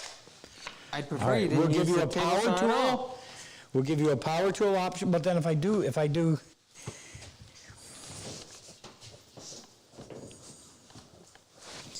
All right, we'll do it. I'm just trying to think. I don't want to have different ones, but as long as both one side are done one way. In other words, I got to do front and back here, and I'll do front and back over there instead of doing. Now, what I'm going to do. Yeah, it's all right. I was going to move this forward or back to give me less of an opening right there at the blade, but it's all right. So, if you don't have a skew block plane, you can do this little rabbet on the table saw. Now, I want that blade to be right just below the line. Don't try to get it right on the line. Chances are you're going to go above it, and then you've screwed it up. So stay a little bit below, and if you have to, you can come back and correct that little bit with a chisel. I'll show you that. So now what I want to do is cover most of the blade. I think you need to turn it on. Nope. But I am going to check it.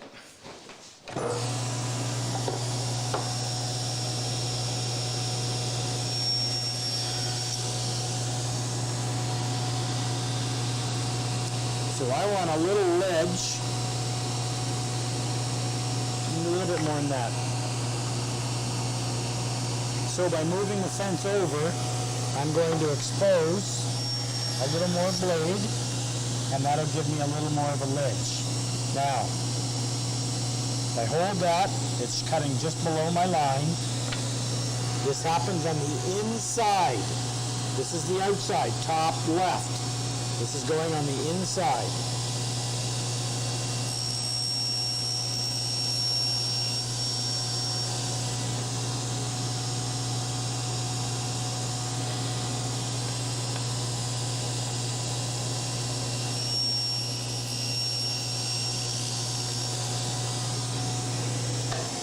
Okay.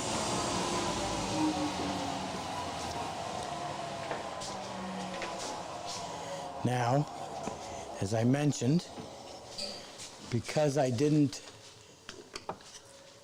want to risk going past my gauge line. I got close, but not right on. So I'm going to come in here and I'm going to make that gauge line a little bit deeper.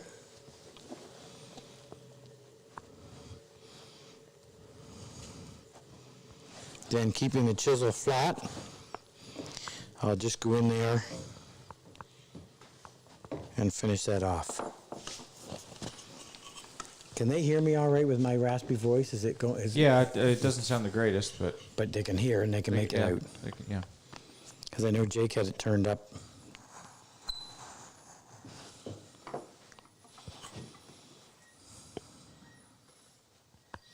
What?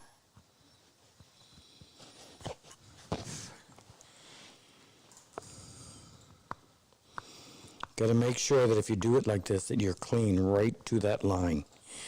That's critical. Okay. Now, on this one, we're going to use the skew block plane, but I'm going to set it up first. So what I'll do is square this piece of timber up.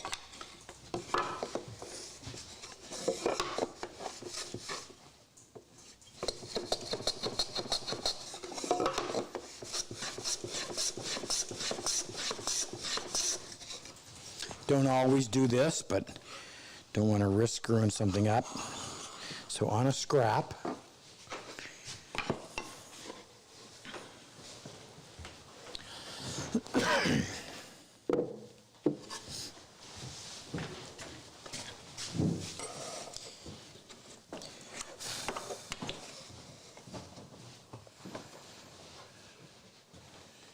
hey Rex, grab me another bottle of that, would you please? A fresh one. That one's lost its. Thank you. Okay. So here's the Lee Nelson skew block plane. And our plan is to give every one of the vets one of these when they come. Now, the only problem is that Lee Nelson has been out of production because of COVID. So whether or not we're going to be able to do that is still up in the air, but I'm hoping. So this plane comes with a little fence on the side. Thank you.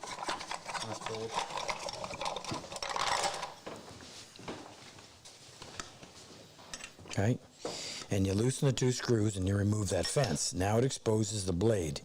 And I set mine up so that the blade is just sticking out beyond the edge of the plane. Catch it with my fingernail. It's skewed. Now if you want, we just did a video called, what did we call that? Sharpening odd-sized Yeah. blades or something, just recently. And I show you how to sharpen the blade on the skew block plane.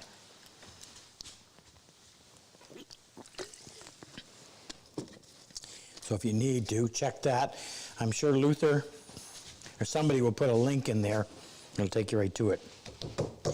Make sure this is secured to the bottom, to the bench. Now when I do this on that piece, I'm going to have to put some blocks in there to protect that.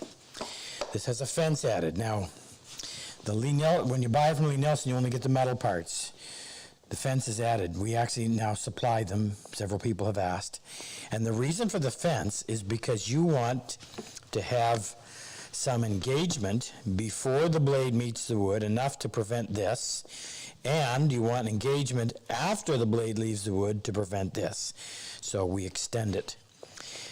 Loosen this knob right here. No, actually, I'm going to take the fence off completely first, and I'm going to sight down the sole.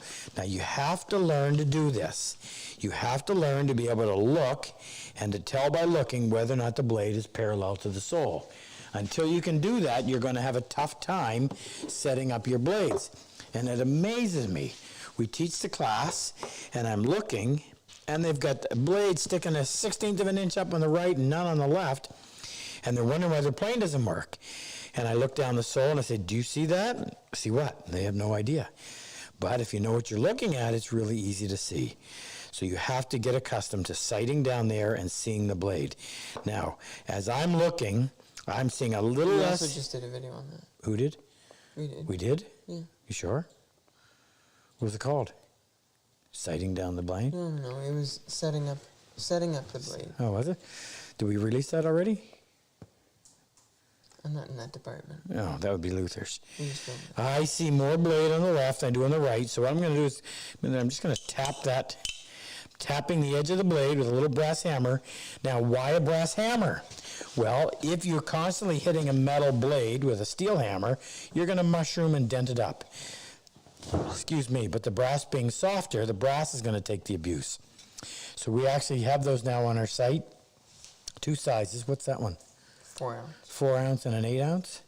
And we tape the handle for you just like a hockey stick so that you can get a good grip on there.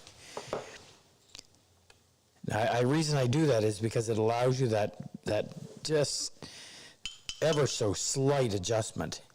There is no lateral adjustment, mechanical lateral adjustment on this plane. You've got your spin wheel right here for tightening the blade in place by putting pressure against the lever cap. You've got your adjuster knob here, which simply pushes it out or pulls it back. But there's nothing for the lateral. That has to be done by eye. So once you've got it set up, and the reason I took the fence off is now I can see the entire width of the blade, which is a lot easier to judge than just looking at a little bit of it. Now I'm going to set it so that I want the point of the blade, and this is the reason why I always have the blade sticking out beyond the edge of the fence. Pardon me. I always have the blade sticking out beyond the edge of the plane.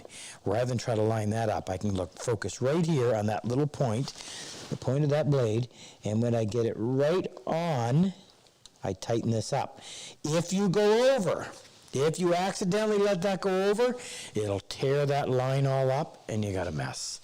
So you have to be careful. Now, when using this plane, you're starting a cut with nothing more than that little surface right there. So, of course, gravity is wanting to drop it away like that.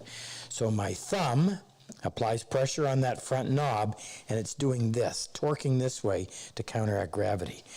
My index finger lays against the fence. Another reason why you want that extension, lays against the, we should put that in the link too, against the fence to keep it tight to the end of the board.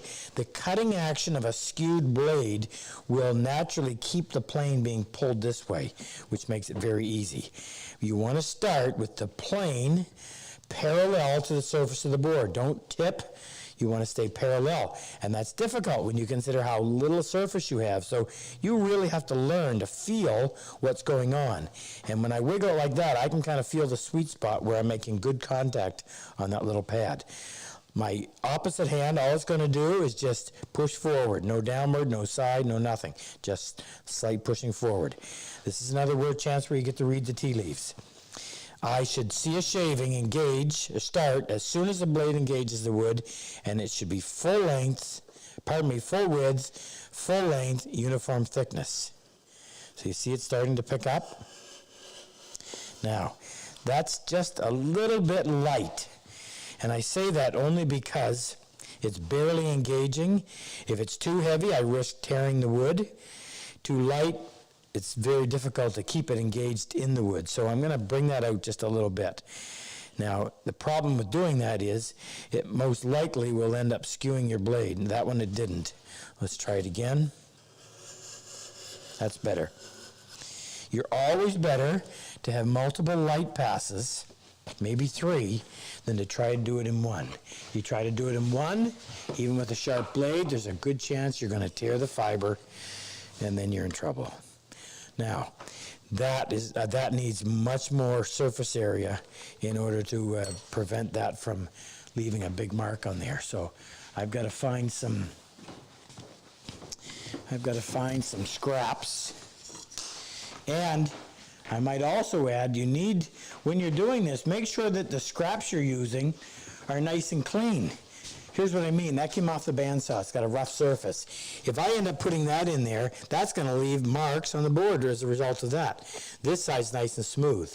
That'll work. So just give me a second, and what I'll do is I'll split this down the middle. I'll use my medium tenon. I don't think it's... What? What? How much space does it cover?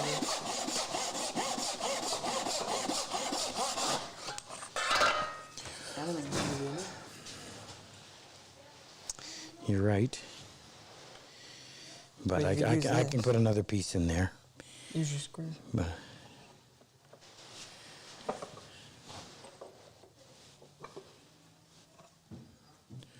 keep that laying flat. You hear that? It's got to lay flat, and don't use excessive pressure. Set that on there. Short piece like that, you don't have a whole lot of. No, why did I disengage there? Count. That's better. 2.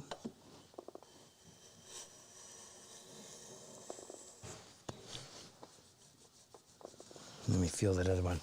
That's 3 passes. It's going to be 4.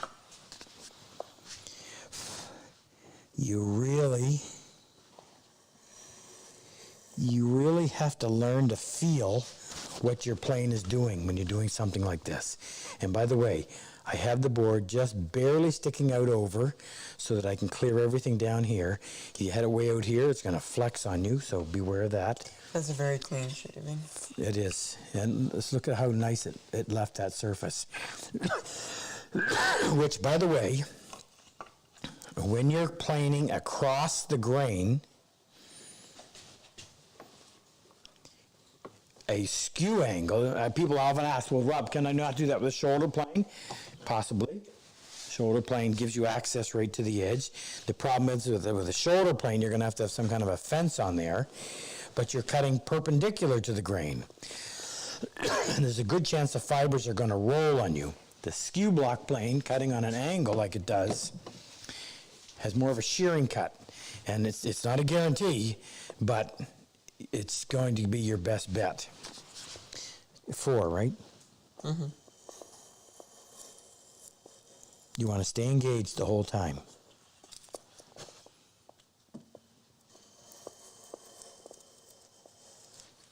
Did Kim ever respond? No.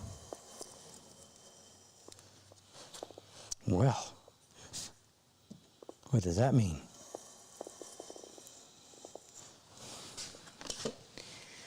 Okay. Now, just to make sure I got right into the corner, I'll come in here and just deepen that a little bit. And I'll use my chisel to make sure there's nothing there. And if you haven't looked ahead on one of the 1,000 or so dovetail videos I've done, the purpose of what we just did is to reference the two pieces.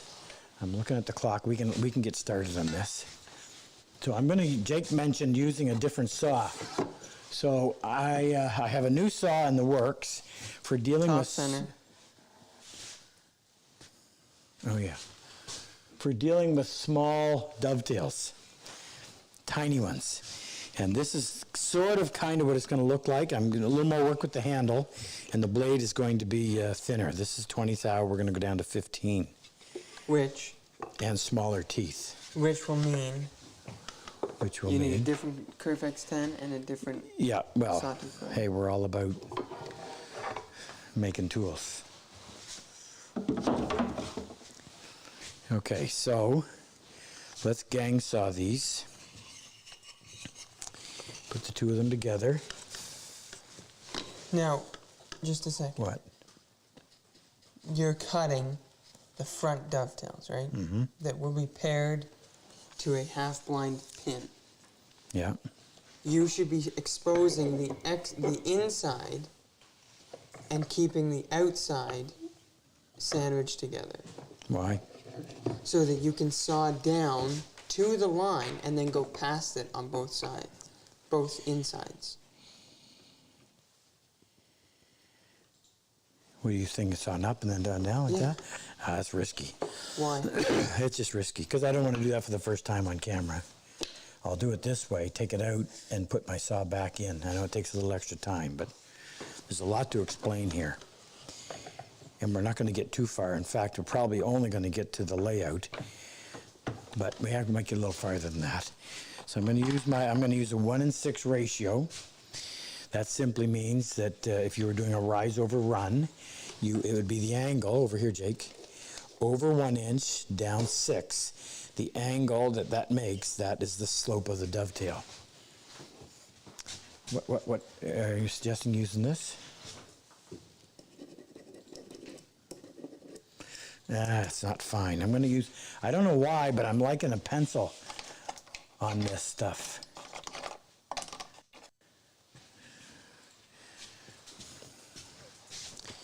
How did that move? Okay. We'll get a pair of dividers out.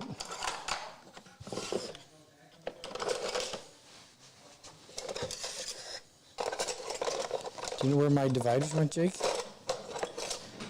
No. My little ones? Okay. Oh, the little 3-inch? So the first thing we need to do is we need to establish our outside half pins. This is pine, so we want them to be fairly stout, maybe a little more so than in hardwood, but also we want them in proper proportion, and I'm thinking that looks pretty good. So if we reference in from either side, and we can always change this if we don't like it, put the pen in that hole, move the gauge over to it, and we come over here and do the same thing on this side.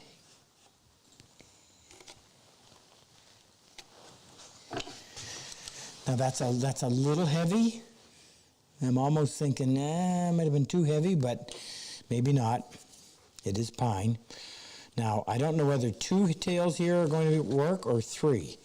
I'm going to try both. So starting in 1 half pin, we step over, that's too much. Close those dividers down. Step over, that's a small one. I'm going to close it a little bit more. 1, 2. That gives us a fairly small pin. I think I'm going to go with that. So this time I leave a mark, and then when I go this way, I leave a mark. Megan, have we reached the 6th gift? So $45 donation dollars away. and we will draw for another $100 gift certificate. Let that one sink in. How many folks on Fick? We have 10 on Facebook and 936 on YouTube. So Facebook is crowded? No. It's a younger crowd over there. They have stuff to do on a My Saturday wife, I night. appreciate that. You said she was on watching on Facebook, right? Yeah.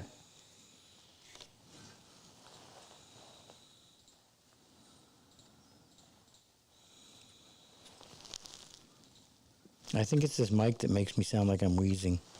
I can hear it. Especially when you bend over like that, because your face is right in it. Yeah. Okay, so look at that. And then you have to ask yourself, how does that look proportion-wise? I'm going to live with it. I might, if I might have made it I might have made this a pencil width. I mean, this is nitpicking, I know. If I was doing it over, I might have gone in and made these half pins a pencil width, maybe 1/2 width narrower. But I'm going to go with it. Now, I always like to make sure that the piece I'm working on is standing plumb, and I have since leveled my bench since the last time we talked about this. So I'm putting the square up against the side of the piece, and the purpose for doing this is simple. You want to get to a point where you're automatically locked in. You know from feel that that's plumb, that's 10 degrees to the right, that's 10 degrees to the left. So you get those 3 points. And you'll be able to do this by feel. That only works if the piece you're working on is standing plumb. If you're off 3 or 4 degrees, then everything else is going to be off. So why not spend the few seconds it takes to make sure that that is standing plumb? Almost forgot. Come in here and identify our waist with an X so that we're sure to always be sawing on the appropriate side of the line. In this case, the appropriate side is going to be the side that houses that X. Megan, have we made that 45? No? So we need a couple of people or somebody to step up so we can give away another $100. I have to post a donation link. Just give me a sec. Okay. Now, Jake, why don't you view from over here? This will be our last move of the night because we got to do our draw. And we're hitting our turn into a pumpkin state. Okay? So I'm using this little saw because these are small pieces. I just find it might be a little easier to work. So I'm going to go in here. It's imperative that I keep the cut perpendicular to the end of the board. So that means I've got to line up right beside that pencil mark, and I have to have my angle already determined. You can't start sawing and then try to change. You're on a path that you must continue.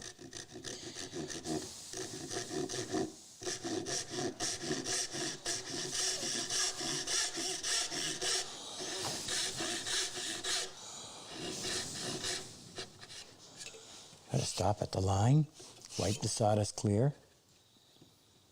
Now this is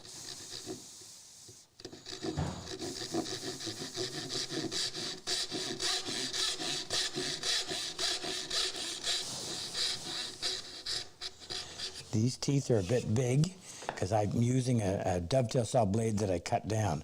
I haven't got one yet that's small. These are 15 TPI. I want to go 22 the whole way.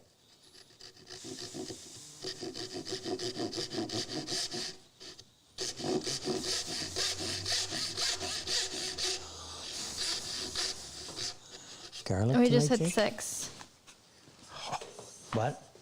We hit the 6. Hit the 6. Good. So we'll draw for 6 $100 gift certificates, unless somebody really wants to go crazy.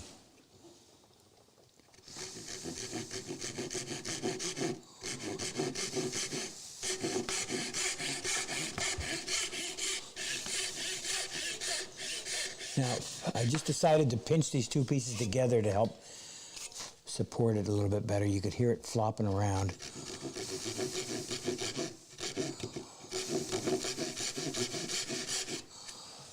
And if you're wondering what the wind is, I'm blowing on there to get the dust clear so I can see my line. Wipe the sawdust off the teeth so they don't obscure.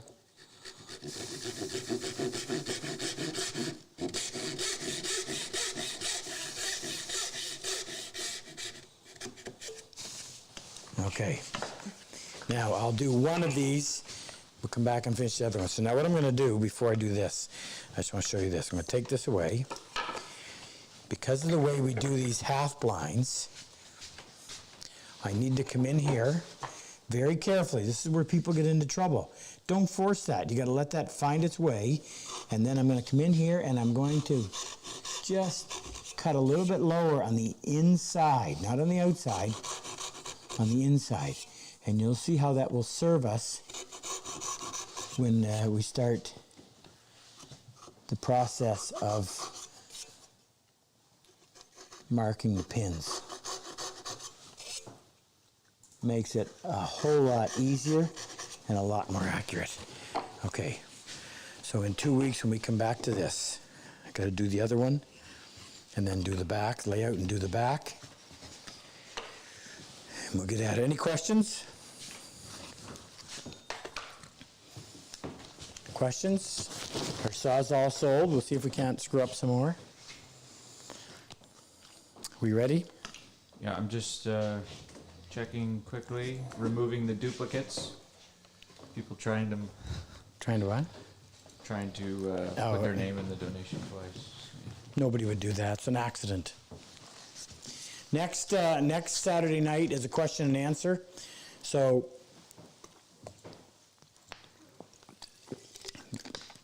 are we just going to use what we had from last week? Or No, we're let's gonna- get some new ones. Okay. We got through quite a bit of them last week. So the call will go out sometime middle of the week for your questions. We'll also take some live ones. We'll just kind of intermingle. A little here, a little there. Thanks to Super Dave for his inspirational minutes. Big thanks to Chris for coming on. Thanks to Luther, if we ever found him. Thanks to Rex. Thanks to Jake. Thanks to Frick. Thanks to Ken. Thanks to Megan. All right, I think we're ready. We have tonight, as far as participants, we have 468 names in the hat. Okay. We had $6,300 $6,300 in donations. in donations. So thank you. That almost covers 2 vets. That's fantastic. Fantastic. Are we ready? Yeah, So we're giving away 6. we are doing 6. All right, number 1, $100 gift certificate goes to Jeremy Vaughn, Louisiana. Must be a friend of Ray. Cool Ray. Kylie Bloom from Minnesota. Kylie, we don't have very many females watching. Congratulations, Kylie. Number 3 goes to James Zolby in Nebraska.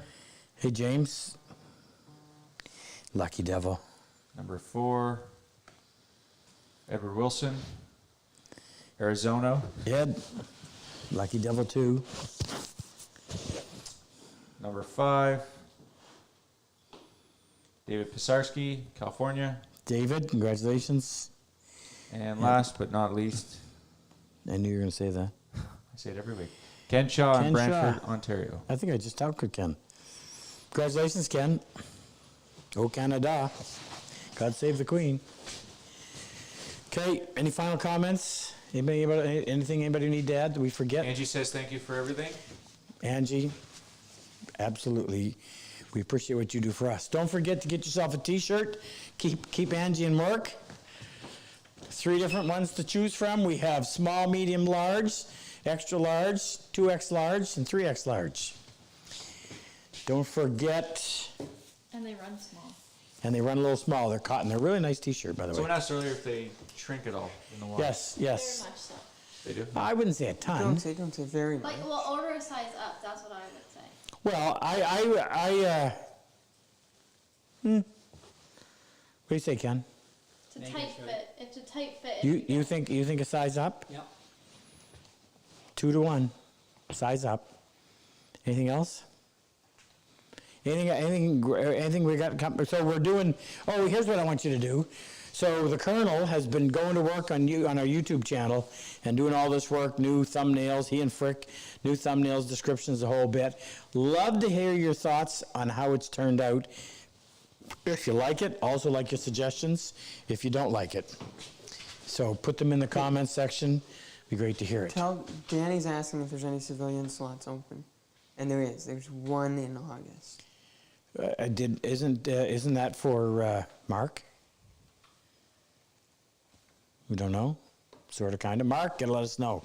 There's a possibility of one civilian slot in August. It's promised to Mark Smith if he wants it. We got to get a definite.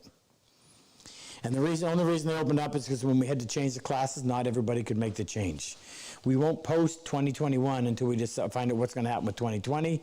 And just in case some of the classes get canceled, we have to give the first crack at 2021 to those folks.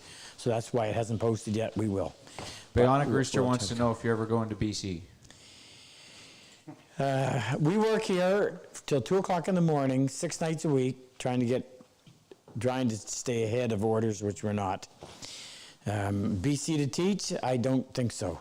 This is home now. We built this beautiful shop, and you'll want to come here. New Brunswick is safe. Any more? And I'll get my patches. Yeah, I use my apron a lot, so sorry for the tattered look. My patches are falling off. We'll get them all fixed up. Somebody thought you said God shaved the Queen. God save the Queen. All right. In fact, Mark told me, I said, who do you answer to? And he said, we answer to the Queen. So if you're a Canadian soldier, that's who your commander-in-chief is. Just a little tidbit. Okay, have a great night. Thank you for your support of Purple Heart Project. We certainly appreciate it. And to you combat wounded veterans, we always give you our heartfelt thank you.